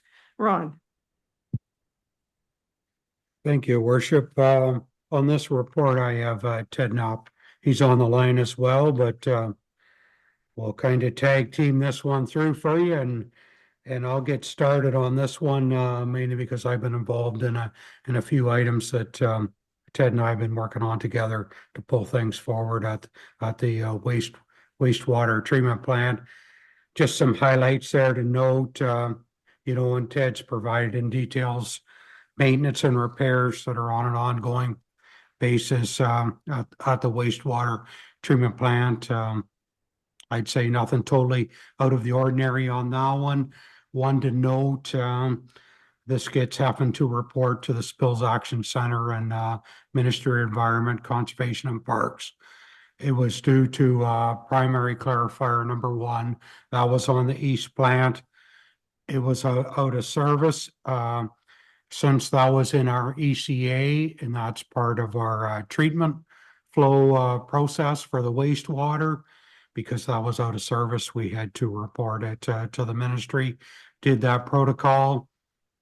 I would just say is that there was no impact to the effluent quality on that. And that clarifier number 1 at the east plant, that's something that we're putting together with the interim treatment plant upgrade package that we're looking at getting out to tender here right shortly within the next week or so. We're looking at having that one closed in early March, and we'll be bringing a report back for repairs. That project that we're looking at doing some upgrades to the plant, and a lot of that is stuff related to stuff that we're doing to get us so that we can increase the plant capacity at the plant in the interim to meet some future demands before we have to get going on the much larger wastewater treatment plant overall all project. So unless there's anything specifically that Ted wants to bring forward, you can jump on the line, Ted, but we'd open it up to questions. Just want to know we are still continuing to do stress testing with the extra lab work. And for the most part is going very fairly decent. The only issue we're having right now is the colder weather is making it a little bit more difficult for the extra flow heading to the west. But we are still maintaining our F1 guidelines. Okay, council, any questions? Councillor Sackel, then Councillor Hudson. Thank you, Your Worship. This is probably a question for you, Ted. It says on November the 18th, which would be page 164 of our package, that you had to put up video surveillance signage around the plant due to the fence being cut 3 times. So I'm guessing that that's a mischief issue that you're dealing with. And if so, has that improved since you put the signage up? Yeah, so we had our fence cut 3 times, and it was advised to us to put up video surveillance signs to kind of scare the people away. And it seems to have worked. I think the fence got cut once more after that, but it didn't even look like it got cut well enough to get through. So yeah, no, I think they're definitely helping out in deterring the people away. Thank you, Ted. Councillor Hudson. Actually, mine was the same question. I'm just wondering why they would like to be in there. I honestly, I don't really know. I do know that they do cut a hole in one end of the sewage plant and then seem to cut a hole in the other side. So they're almost like a shortcut going through the sewage plant to wherever they're going. Nothing ever seems to go missing. And yeah, nothing seems to be damaged. It just seems like a shortcut for them, I guess. Wow. Okay. Thanks for that, Ted. All right. I don't see any other hands. We'll move on to 10.6, which is report PW0225. And it's the water treatment plant operations report. Ron, our Director of Public Works, do you want to start? Thank you, Your Worship. I'll start on this one, and you know, Ted as well, he knows the daily operations that have been going through there, and in terms of the maintenance stuff that's been done, and have been doing one on filter number 2. We've did it's been totally emptied out. All the media's been rehabbed in that one, so we put that one online. That was a fairly significant project we did over the last quarter of 2025. The other one that Ted and I had been reviewing on, you know, later on in the fall and into this year was, well, I guess I would say it was in the fall because we were out to tender before Christmas. There was reviewing the plans and specs that were put together for the water tower. So, you know, once again, some improvements that we're looking at making coming up in the future that, you know, Ted's going to be involved with. And I think he's quite pleased to see that, you know, we're bringing stuff forward to make improvements to the facility. So if there's anything specific Ted wishes to highlight before we open it up to questions, I would leave it up for you if you wish to address. Thanks, Ted. I got nothing more to add, but welcome to any questions.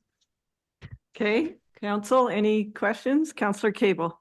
Thank you, Your Worship. No, just a comment. I'm very pleased to see that you gave tours of the water plant and the water treatment plant to John Diefenbaker students. I think that's a fantastic thing, both from, I don't know which class it was that attended. I don't know if it was a science class, but certainly I think it's also a great opportunity to showcase the different careers that are available in the municipal sector. So thank you very much for doing that.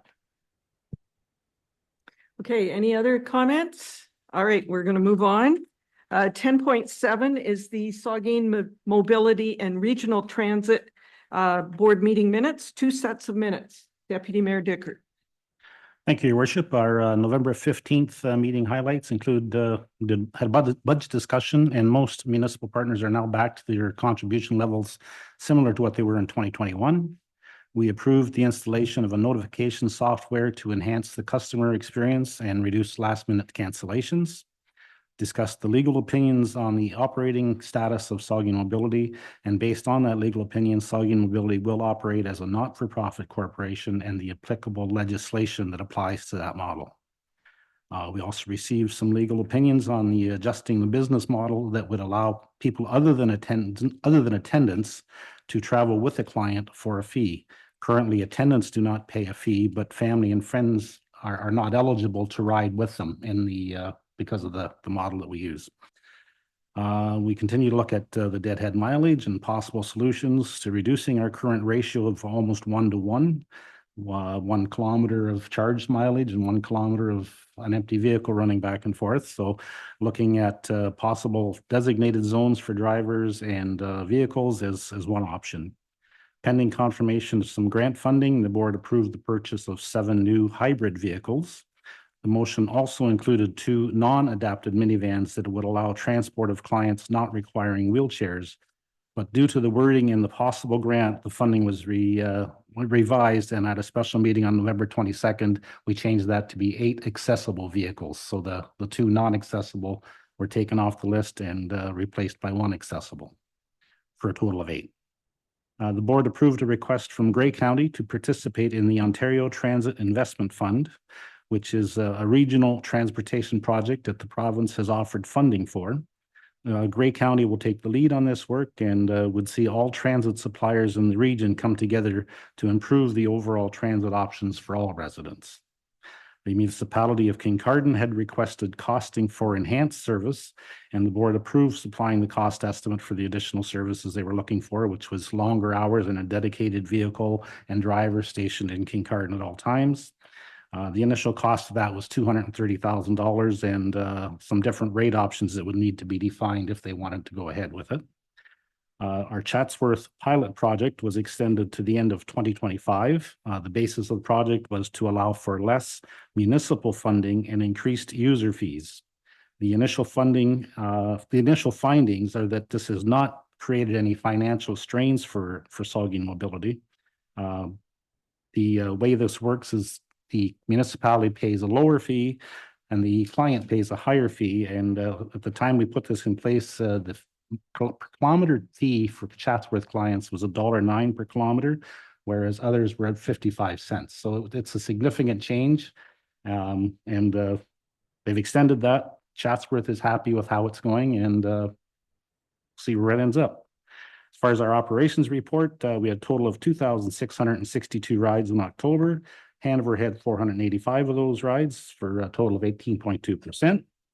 And moving on to the December 7th highlights, which was a much shorter meeting, we did review further data on the Chatsworth project. Mayor Mackey indicated that he had not received any concerns about the increased user fees and the possible reduction of riders because there was less riders, but he was figuring that was because their long-term care facility closed in that time, and changing just the number of clients that are in the municipality. The net change in total revenue from our Chatsworth operations was $739 less than the same period in the prior year. So it is fairly close. Other municipal partners are waiting to see how the remainder of the pilot turns out, and there may be further interest at that time. Kincardine Council is still considering their enhanced service model, and our November 24 ridership saw 2,405 rides, and 352 of those were for Hanover clients. And I would answer any questions that you may have. Councillor Hawking. Thank you, Worship. Deputy Mayor, I'm just want to get a handle on the legal opinion. Isn't the Saugeen Municipal Board deemed to be a council-appointed board? And in such, why don't you follow the Municipal Act as your criteria? I found that kind of unique that you could just say we're going to be non-for-profit rather than Municipal Act. You know the reasons? Could you just summarize it? That has been a topic of discussion for many years. And we have had a couple of different legal opinions too from a local legal firm that said basically we are a not-for-profit because of the way the corporation is made up. And then we actually thought we want to go to a legal firm that deals with the Municipal Act, and Erdon Berlis was the firm we chose, somebody that we use locally here quite a bit. And they came back and gave us the same answer. We are considered a not-for-profit corporation and therefore do not have to work under the Municipal Act. We need to work under the regulations of the not-for-profit. And actually, Saugeen Municipal Airport came into that discussion because we said it's a very similar situation. And I think your endeavors maybe found out a different answer. But, you know, we are very confident that we've talked to, like I said, Erdon Berlis are certainly well informed about the Municipal Act, and this was the guidance from them, which aligned with what we were getting from our local legal firm as well. Respond on from SMA, you know, we had to, the ANCA, you had to get this non-for-profit, and when we hired our lawyers said, forget about it, you're not for profit, you're under the Municipal Act, so forget about it. So here we have two organizations that we appoint running by different rules, and I guess lawyers know better than us, so go for it. Thanks. I'm just gonna share that with the SMA people. Thank you. Any other comments or questions? All right, 10.8 is a letter from the municipality of West Gray notifying us and Brockton of its decision to forego the sale of the Saugeen Municipal Airport. 10.9 is it is from the information from the Nuclear Innovative Institute about the Clean Energy Frontier Program Awards. These awards celebrate achievements and dedication of individuals, organizations, and initiatives driving clean energy innovation, economic growth, and community engagement in our region. As the nomination period has closed, this is just something to keep in mind for next year. Item 10.10, this is a report from Gray County, and it has been requested by Gray County to be circulated to us. And although we are not one of the affected lower tiers, the topic is forest management options. We don't have any forests in Hanover. It is good information if you want to read up on it. I think they're fulfilling a housekeeping item that needed to be circulated. So item 10.11 is the Launchpad press release dated January 17th, 2025, announcing the dissolution of the organization. The next items, and actually the next 5 items on the agenda are about Launchpad. The letters, each with a different perspective, express support for council to continue to support Launchpad. So I'm going to highlight each letter. I'm not going to read all of it, of every letter, but I am going to highlight the majority of them. So 10.12 is a letter from Jord Weller. It states, I am writing to ask you to please reconsider the decision to no longer fund Launchpad. I feel it would be a disservice to the town and the town's future to not maintain the investment that has gone into this facility over the last 10 years. Significant money has been spent on major capital improvements, which will all be lost if the Launchpad is no longer. Funds and sponsorship have resulted in new AC units, reconfiguring the layout of the building, and installing a welding room and kitchen facility, as well as making washrooms and entrances wheelchair accessible, insulating the back shed for better usage, and installing a fence. The town of Hanover is planning to spend 16 million on a fire hall and police station, which will not attract new families, nor does it pay for itself. I feel the launch pad should be treated similarly as a required service for a sector of our community, teenagers and young adults, some of whom may be drawn to illegal pastimes, if not for opportunities provided by the launch pad. As a developer in Hanover, who will be facilitating the completion of approximately 260 new homes, approximately $1 million will be added to the town's tax income. We cannot attract new residents without add-on services like the launch pad and other recreational programs. We need this now and in the future, and if we wish to grow and stand out above neighboring municipalities. Ceasing the operation of the launch pad is short-term thinking. As the landlord of the building and supporter of the launch pad through donated funds, I am offering to extend the existing terms of the lease at the existing reduced cost, and am also prepared to carry on our lease agreement on a month-to-month basis. I hope that council as a whole will revisit this decision and keep the launch pad a part of the town of Hanover, because there is more value in the long term than just a balance sheet. 10.3 is a letter from Edwin Hawes. I am writing to express my profound disappointment with the recent decision to withdraw funding from the Launchpad Skills Training and Technology Center.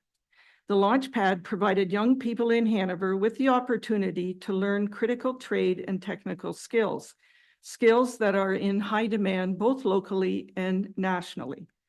By withdrawing funding, the town has effectively eliminated an accessible and supportive environment where youth could acquire and practice these skills.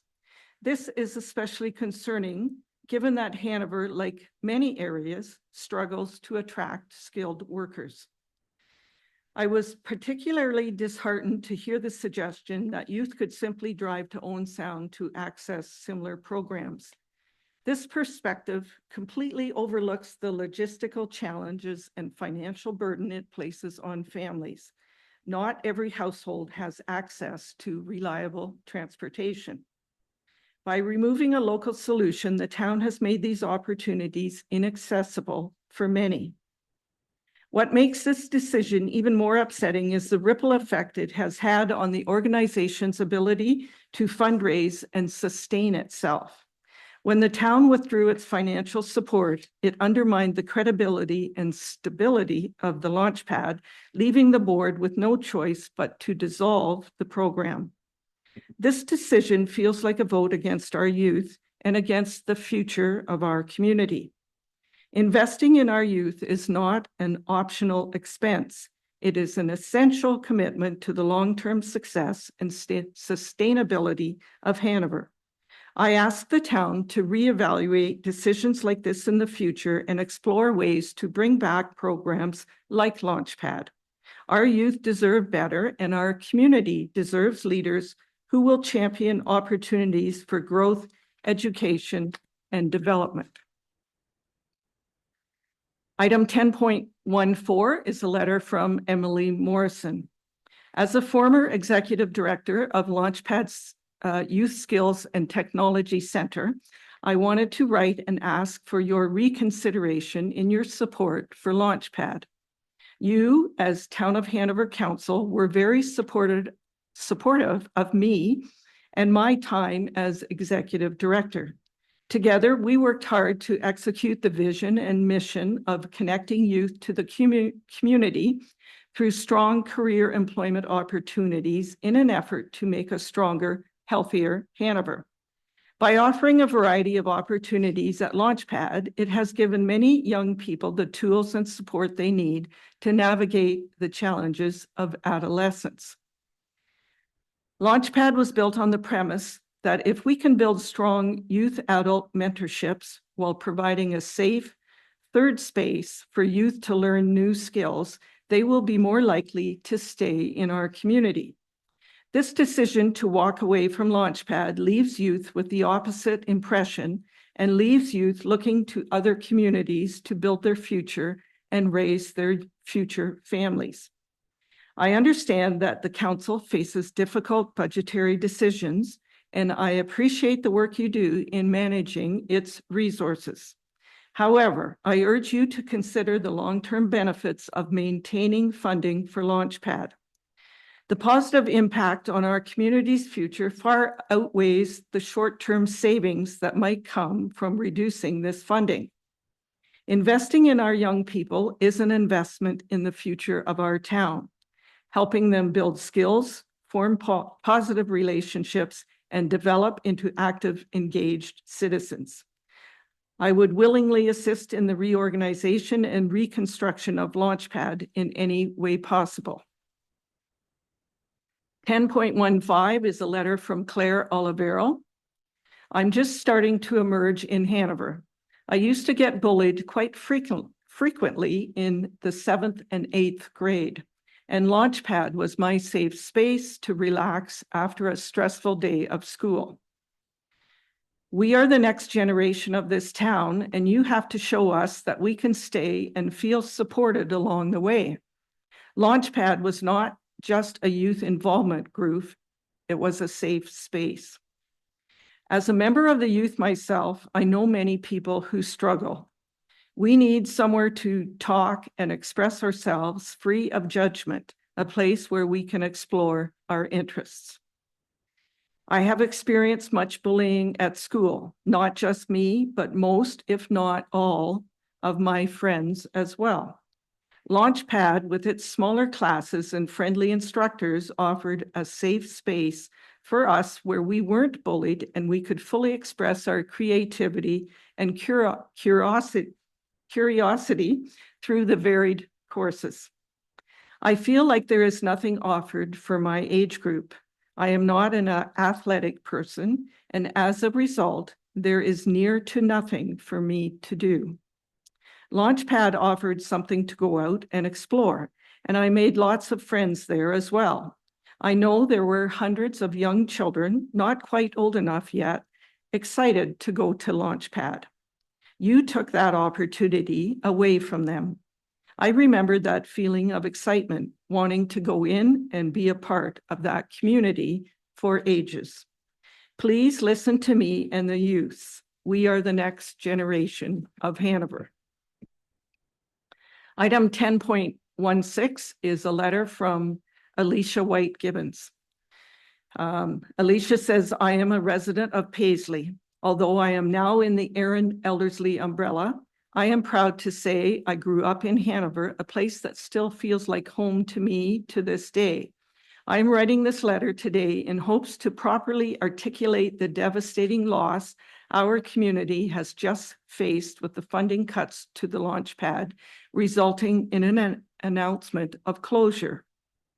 My business, The Space Between with Alicia, facilitates workshops and programs for adults, teens, corporate, and employment services.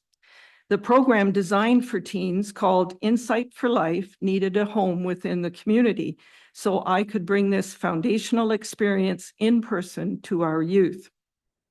The Launchpad was the perfect fit. They had a long-standing reputation of empowering youth with skill sets and providing a safe space to the kids in our community. Launchpad was different. It was an in-person facility that allowed youth to connect, grow, learn, and become, all within a safe space in the community. What is most disheartening to me is not only the loss of what the facility represented and was, but it's also the loss of what was to become. The Launchpad was on the cusp of even more greatness with adult programming. I often envisioned it as a community hub where people could come as they were and find mentorship, skills, leadership, and more. I wish there would have been a more direct outreach to the community where residents could have stated their thoughts, or where businesses and other community community organizations could have rallied and helped to save it before it was too late. Sometimes we need to see what something has the potential to also become. That is the end of the letters, the correspondence that we have received, and I'm going to ask council if anyone wants to make a comment. Councillor Sacco. Thank you, Your Worship. As the council representative who sat on the Launchpad Board of Directors for the last 2 years, I would like to take this opportunity to thank the 5 individuals who wrote letters of support to council: Jorg Weller, Edwin Hawes, Emily Morrison, Claire Olivero, and Alicia White Gibbons. I think I can speak on behalf of all of our Launchpad board members that we are grateful that you took the time to share your thoughts in writing a letter to council. I also want to thank the 138 residents who took the time to make comments on the town Facebook page. I suspect this may have been a record for resident input on an item posted on social media by Hanover staff.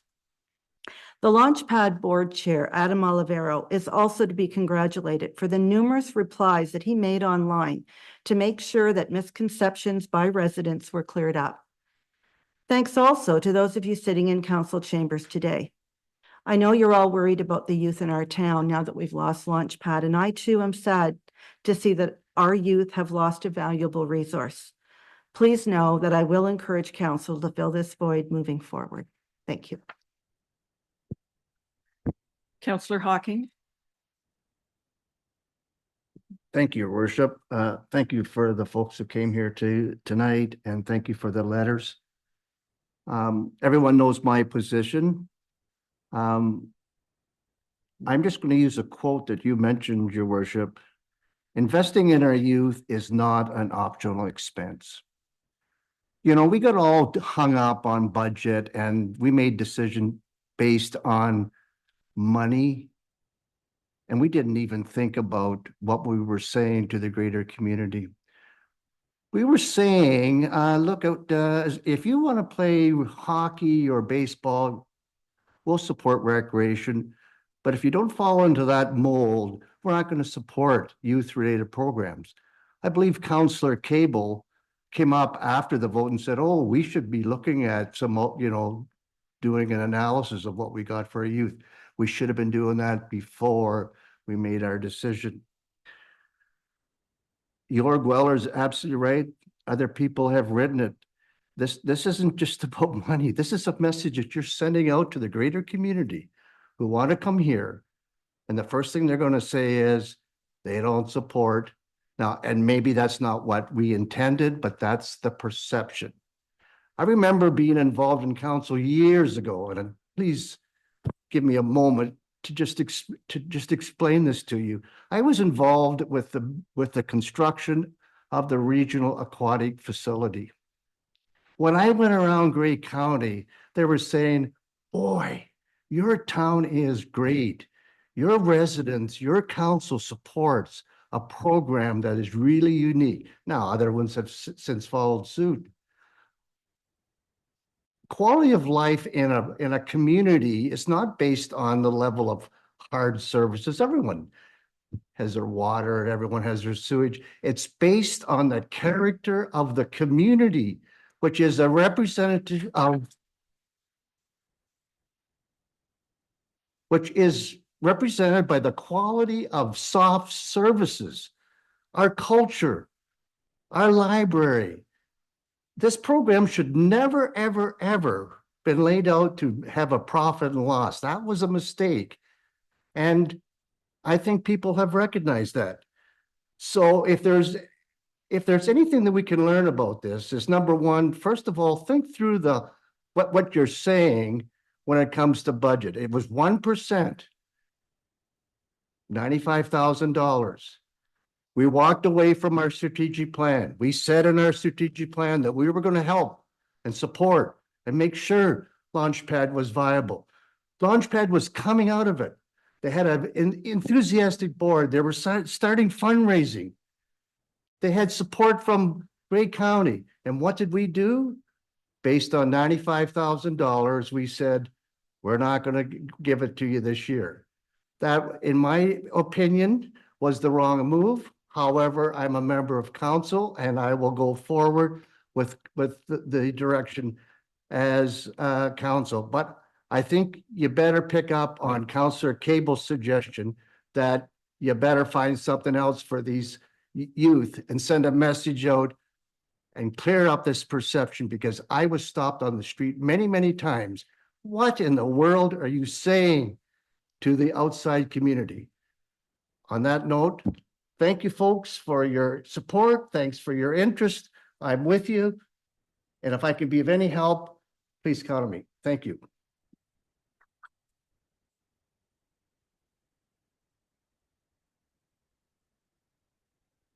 Councillor Cable.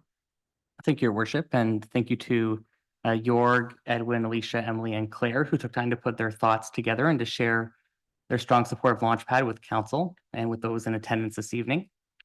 Having read your letters, I did want to respond to a few points that have been raised.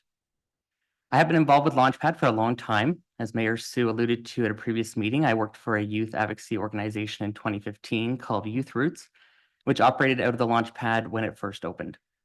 Since 2016, I've stayed connected through my work with the local school board and most recently as a director on the Launchpad board. The Launchpad program has evolved and changed since its inception in 2015. What started as a drop-in youth activity center with a $5 lifetime membership fee morphed into a skills training program with higher costs, and most recently a center that was challenged to find donations and qualified instructors to make things work while the cost of materials, utilities, and staffing continued to rise. It was an expensive operation that was running on very minimal budget, resulting in limited funds for upkeep and renewal. Having been at the table, I know that the board of directors did all that they could to make it work, spending countless hours deliberating and recalibrating and trying new approaches to sustain the organization since early 2023. Over the past decade, the town of Hanover has supported Launchpad through both an annual financial contribution and through staff resources. The town has managed the HR, payroll, accounting, and health and safety functions for Launchpad, with these in-kind contributions being significant in terms of staff time allocation. As I have previously demonstrated through my work and my time on council, I am a strong supporter of youth and youth programs, but I'm also mindful of how Hanover tax dollars are spent. As we have spoken about several times, skilled trades training and promotion of the apprenticeship pathway is alive and well in our education system, whether this be construction, automotive, manufacturing, computer tech, or culinary classes at high school, or specialty programs funded by the Ministry of Education, including specialist high skills major programs, dual credits, and level 1 apprenticeships with high school students in partnership with Georgian and Fanshawe colleges. For grade 7-8 students, the Skilled Trades Trailer, supported by the Ontario Youth Apprenticeship Program, visits schools across Grey Bruce each year. And the grade 7-8s at my school have recently been working on a squirrel bench carpentry project through OYAP, which gets set up in our school gym.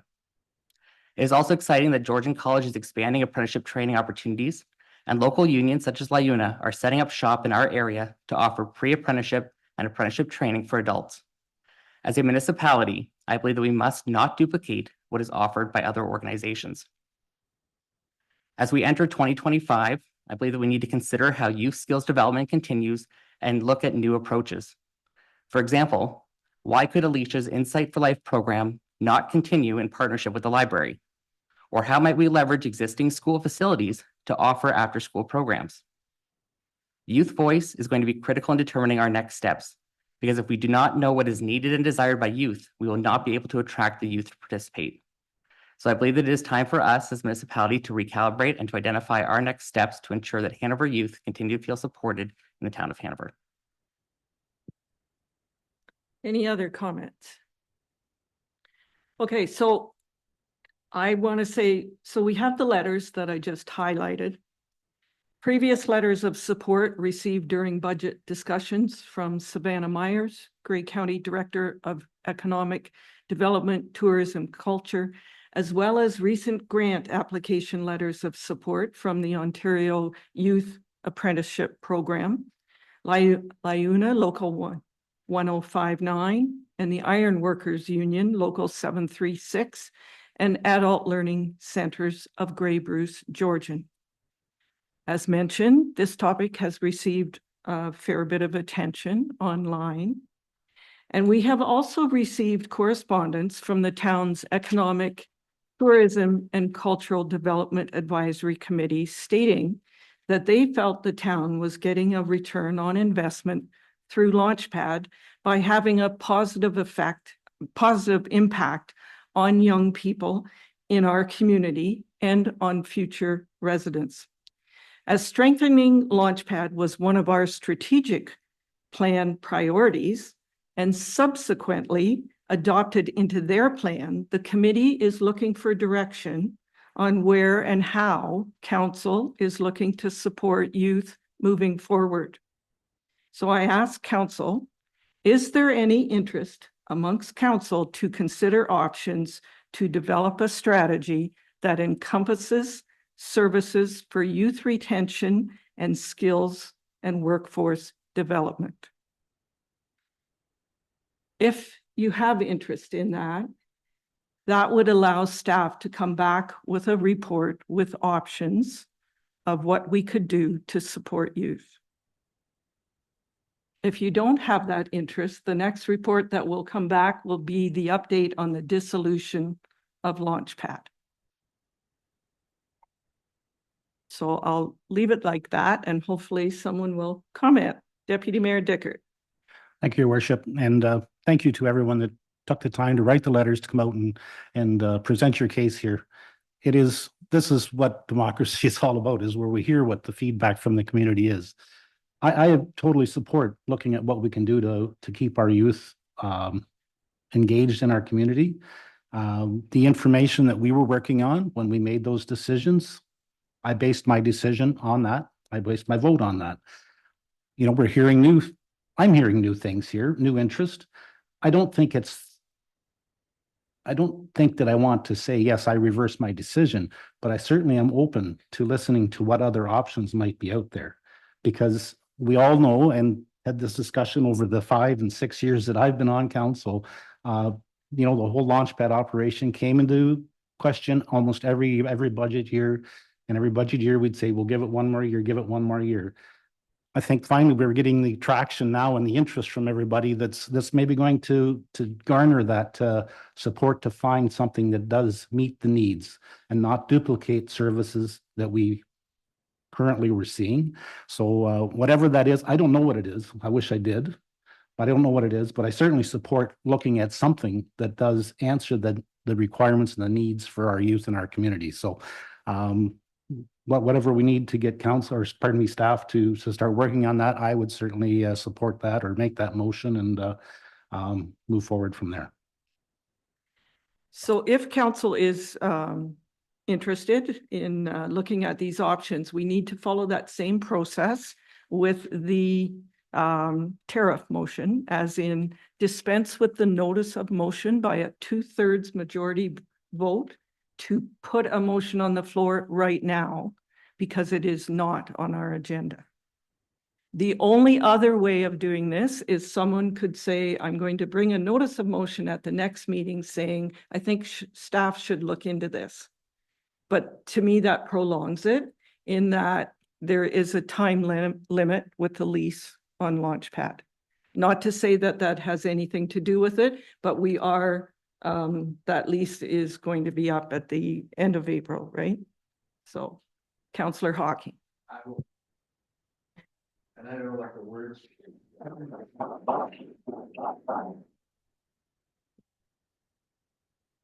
I will make that motion, and basically you're asking for So first of all, we have to dispense with the notice of motion process. Okay. So we need a mover and seconder to do that, and then we need a 2/3 vote. Okay, I will make that motion. motion. Do we have a seconder?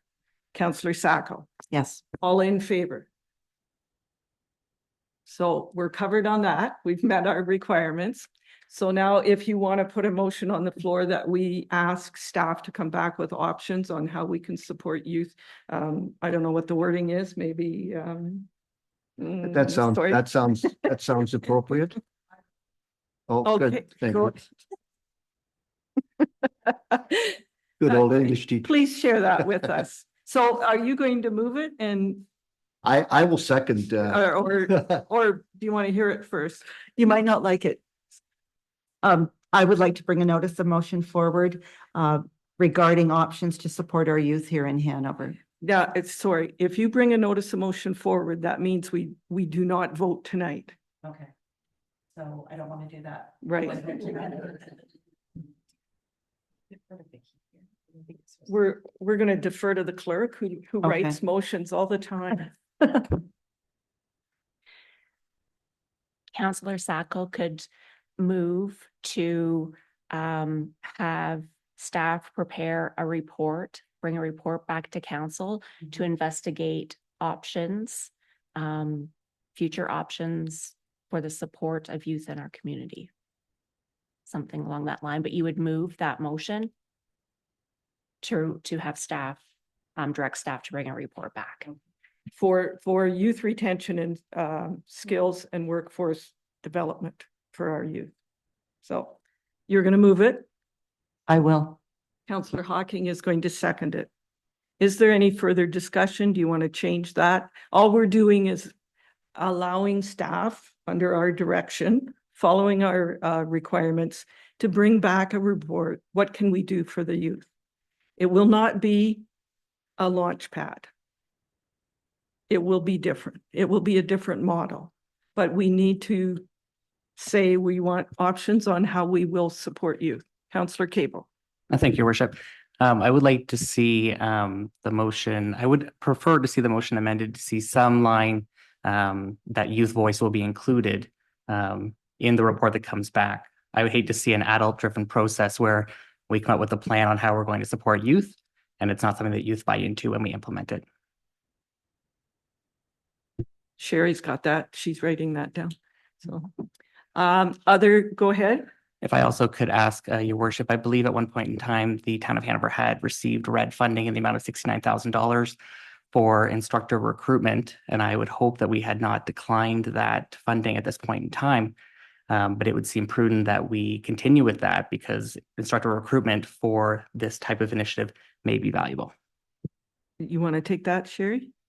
I can start through you, Your Worship, and April can add here. So one of the outfall of the dissolution of the board was we had to withdraw that application because it was a launch pad application, not a Town of Hanover application.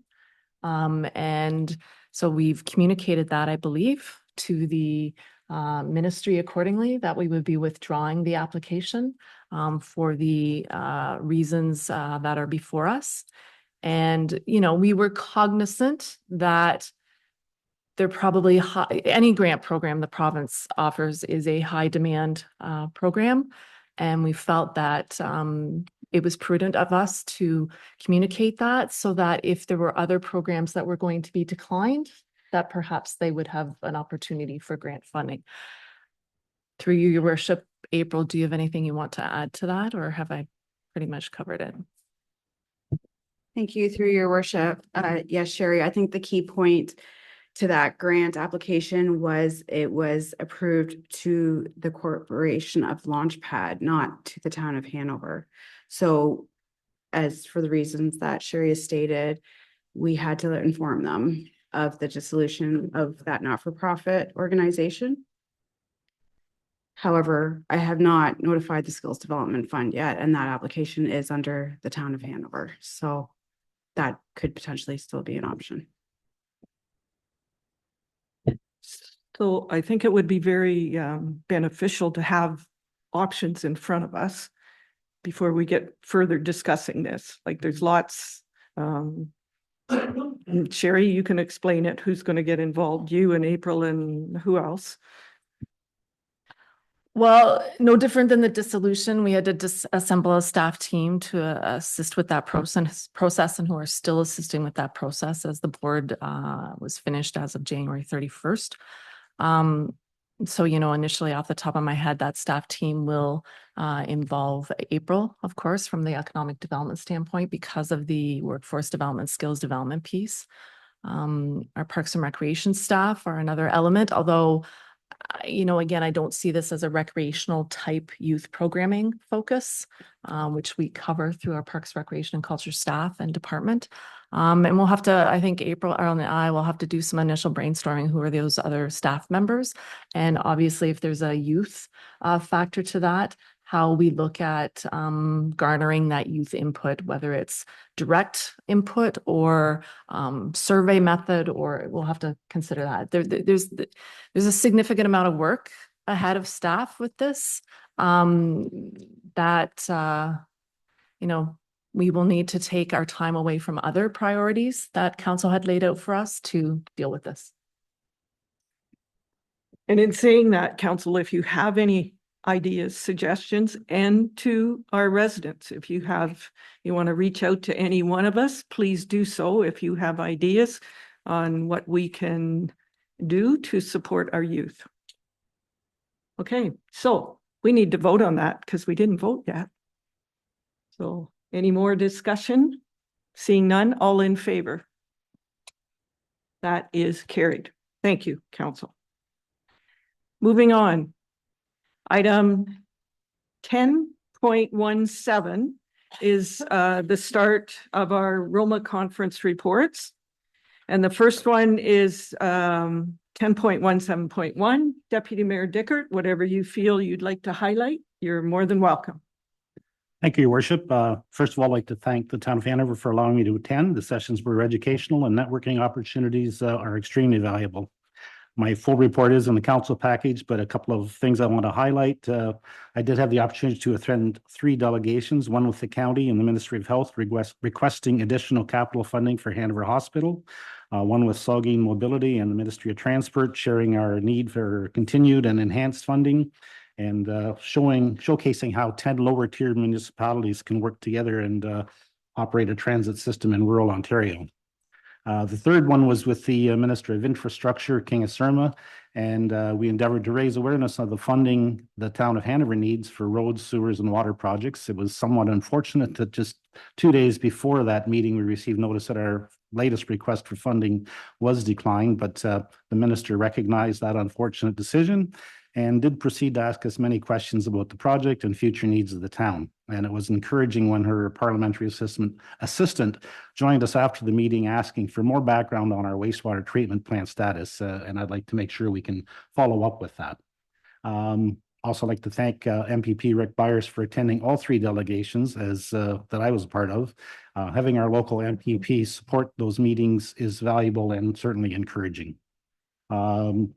I looked through some of the other reports and many of my things are duplications, so I'll leave like the opening speaker, Chantal Hebert, session on ending rural homelessness, 268,000 households on a wait list for rent geared to income, needing $11 billion over 10 years to achieve zero chronic homelessness and $2 billion over the next 2 years to end encampments. I attended the Alternative Infrastructure Delivery presentation by EPCOR. EPCOR is the Edmonton Power Corporation, which is a fully owned business owned by the city of Edmonton, and they offer a variety of options for municipal infrastructure expansion. And I believe Grey County is having them come in and speak to county council in the near future. So it was just another option or tool in the toolbox, I guess you could say. Land use planning, they talked about making sure you have very complete and thorough reviews in order to avoid the Ontario Land Tribunal hearings. Minister Calandra from Municipal Affairs and Housing gave a general update on the state of the province, and he really emphasized the importance of delegations and thanked all who requested and participated in that exercise. In the Ministers' Forum, there was lots of good questions and responses. One direct question was about reversing the conservation funding decision. And it was a definite no, there is no chance of that happening. Jordan Simmons, the CEO of Nominee, talked about political candidates and the fact that it's getting very hard to attract candidates. Social media and personal attacks are rampant and taking a toll on the personal well-being of those that do get involved.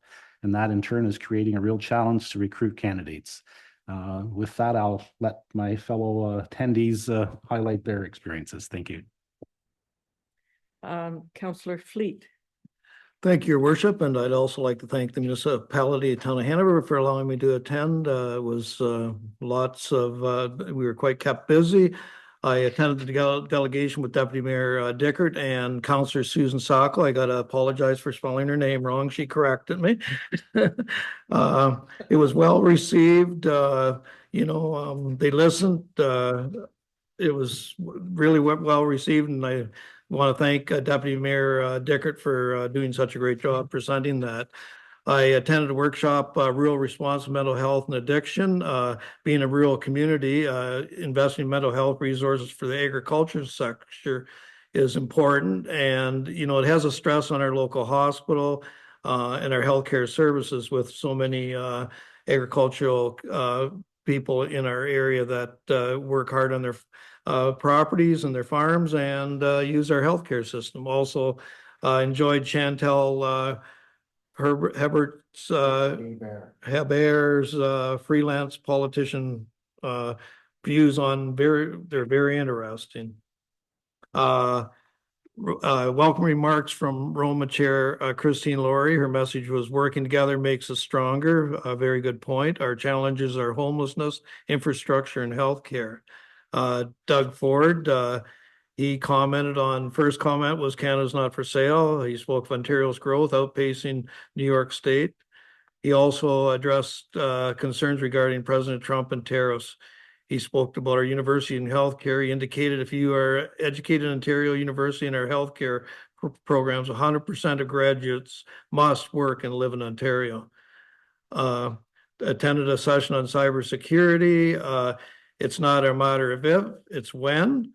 You have 12 hours to report an attack to your insurance company. Learning lunches, attend a session, keeping Ontario safe. The fire chiefs, paramedics, and police services. There's a delegation there looking for more money for municipal policing. And I would, like I said in Chief Deniker's report, 405 of 437 Ontario fire departments are volunteers. Include the ministries forum, homelessness and infrastructure and policing were brought forward as a lot of the municipalities have the same concerns. I attended one call, which is a service provider. What is important to locate to be done before construction? Public safety is number one concern. Always expect the unexpected. Time frame for locates are 5 days. There's no cost for this service. Listen to Bonnie Crombie, leader of the Liberal Party. And Mike Scheer, leader of the Green Party. Robin Jones, president of AIM, will discuss what communities need going forward, provincial investment in municipal infrastructure to build more homes as necessary. She also addressed homelessness issues, 80,000 in Ontario, and 1,400 encampments. Many issues were raised, but I didn't see any concrete answers. So I enjoyed the conference and I was honored to be there. So thank you. Thank you. Councillor Hudson. Thank you, Your Worship. A lot of the things that I have written down are also have been discussed, but I just want to say how grateful I am to have been able to attend. It was great to be able to have conversations with other municipal leaders and find out some of their challenges as well. We've all thought that Chantel was excellent. It was interesting, and this is something I didn't know, was how quickly and the amount of things that have to happen before the election is on March the 24th in order for everything to work out smoothly. One of the other things that I thought was very interesting, Lisa Thompson, the Minister of Rural Affairs, did a very good talk about the 3 pillars to strengthen and support the rural communities. First one being safe and strong rural community, business development and attraction, which I think we just talk about endlessly here, and growing the rural workforce. So those are the 3 pillars that she believes to be of the most importance. The talk by Rob Flack, the Minister of Agriculture, he commented and I took this to heart, that the agri-food business is the most innovative, renewable, and sustainable industry in the world. He often said what an economic powerhouse that it was, and that we have an agri-food trade balance almost equal between Ontario and the US, which surprised me. So I was pleased to hear that. Now, things may change with, new developments, but, and as some of my colleagues have mentioned, the cybersecurity was a real eye-opener, and just how every device in drawers and old phones and all kinds of things that should be looked into and made aware of possible threads going through things. Everyone's mentioned homelessness, and I think Deputy Mayor put forth some information about Jordan Simmons. Now, I took a little different spin on what he was saying, is that with the unease that we're all feeling with our south of the border neighbors, this is possibly the greatest opportunity for Canada to pull together and lead with ambition and courage and hope, as we've done many times in the past when there's been huge worldwide events that are happening. And to reimagine the future and seize opportunities to do good works and reduce apathy, which tonight we saw that we had people that were interested and engaged, and apathy maybe is going out through a back door. So let's hope for that. And to motivate and value others and build systems to support each other, and also to praise your rivals because they aren't all bad. And something else I noticed was that we talk a lot here about work-life balance, and not once was that message ever mentioned during the whole convention. What the new spin seems to be is finding joy and engagement in your work to maintain that healthy equilibrium.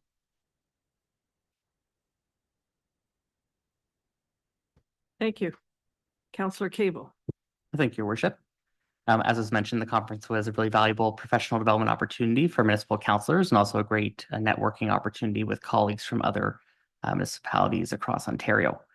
I will briefly highlight a few sessions which I thought were particularly intriguing.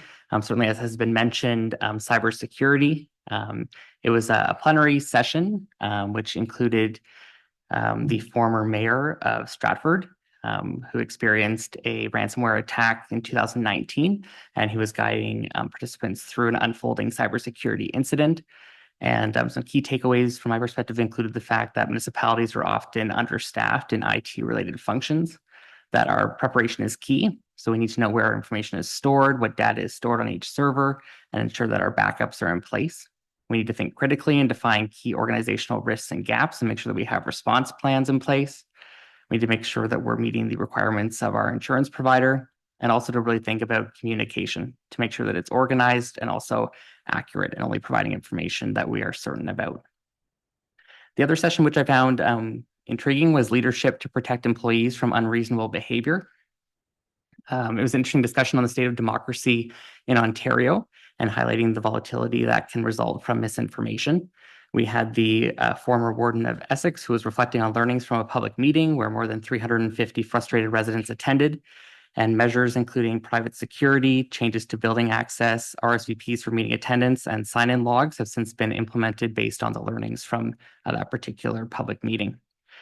A staff member from the Bruce County Public Libraries was there and also highlighted some of the challenges that they're experiencing with patrons, and noted the importance of staff training related to working with the public and how to respond to disruptive and argumentative patrons.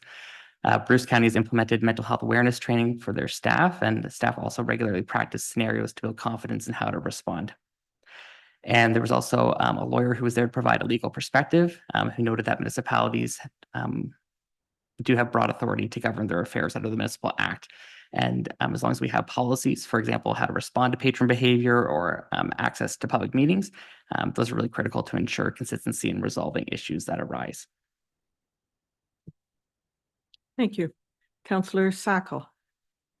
Well, as the last one, I'm only going to focus on two sessions that I don't believe anyone else went to. The first is Navigating the Future of Municipal Waste Management. It's on page 216 for those who might be following. There were three speakers, and Peter Hargrave, who's the president of Policy Integrity, reminds us that people are probably going to see an increase in the items that can be recycled. He pointed out that residential organic programs like Food Cycler reduces waste from our landfills, and we have seen that ourselves here in Hanover with that program. Blue boxes account for 1 million tons of waste. That's a lot.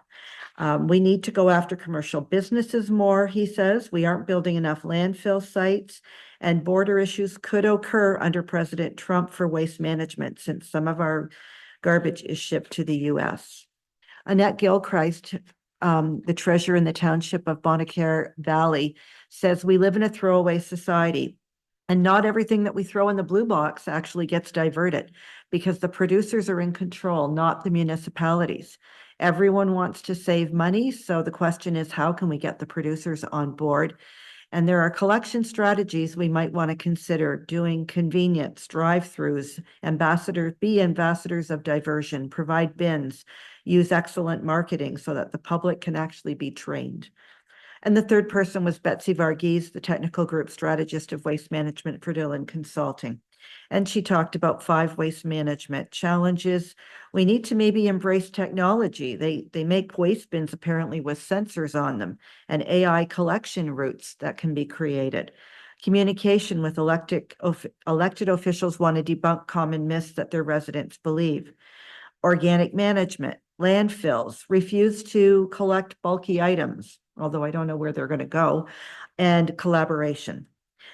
The second session I attended was long-term care homes as hubs, caring for seniors and growing communities. Now, this talk looked at how we can keep farmers at home as they age, or at least keep them in their community. This is apparently a global issue. 20% of seniors will need specialized long-term care, and there's a current wait list of 50,000 people. Did you know that we have 215 long-term care homes in Ontario serving rural Ontario communities? Collaboration is needed, and we need to promote aging in place and convince our government to increase funding. They suggest that we think outside the box. Could we maybe build a home and house staff or maybe students there?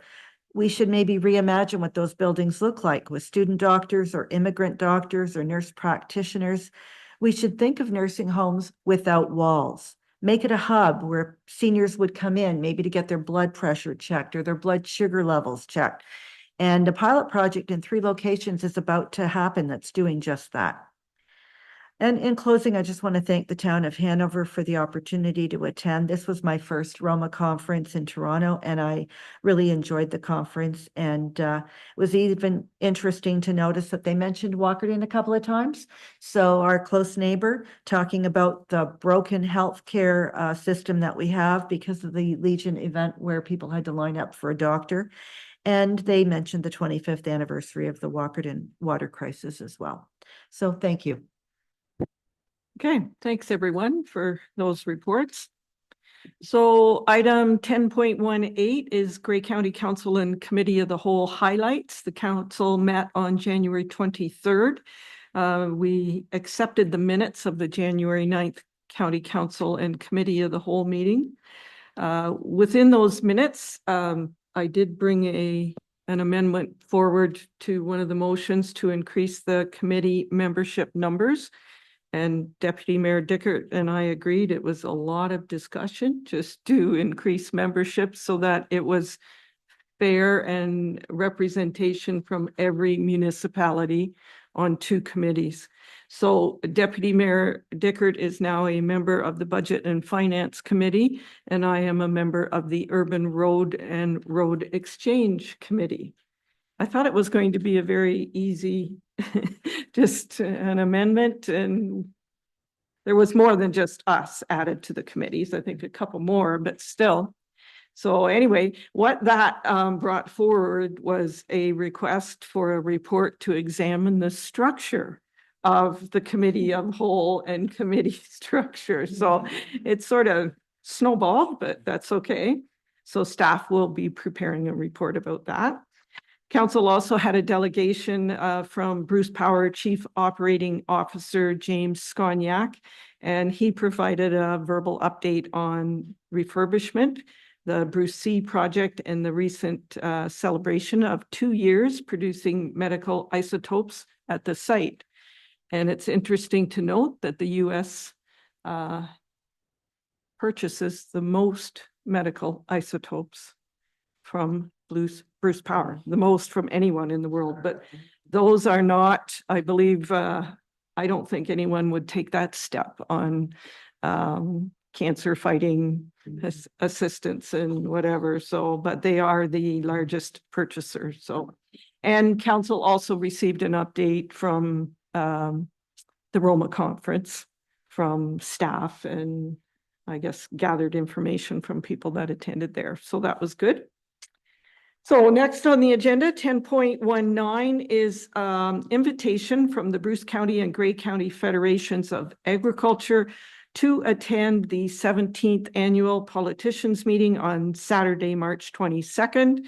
And it will be held in Elmwood, starts at 10 in the morning. Lunch will be provided, and they need a response by March 7th. Item 11 is planning and other meetings. Of course, all our meetings are listed on this agenda and on the website. Dates to remember: the next committee, the whole meeting is March the 3rd at 4 p.m. The next regular council meeting is February 18th at 4 p.m.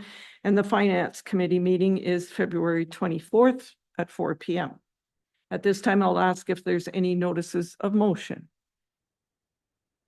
Seeing none, we do have a closed meeting, and it is recommended that the Council of the Town of Hanover meet in closed session in order to address a matter about an identifiable individual, including municipal or local board employees, regarding staff performance.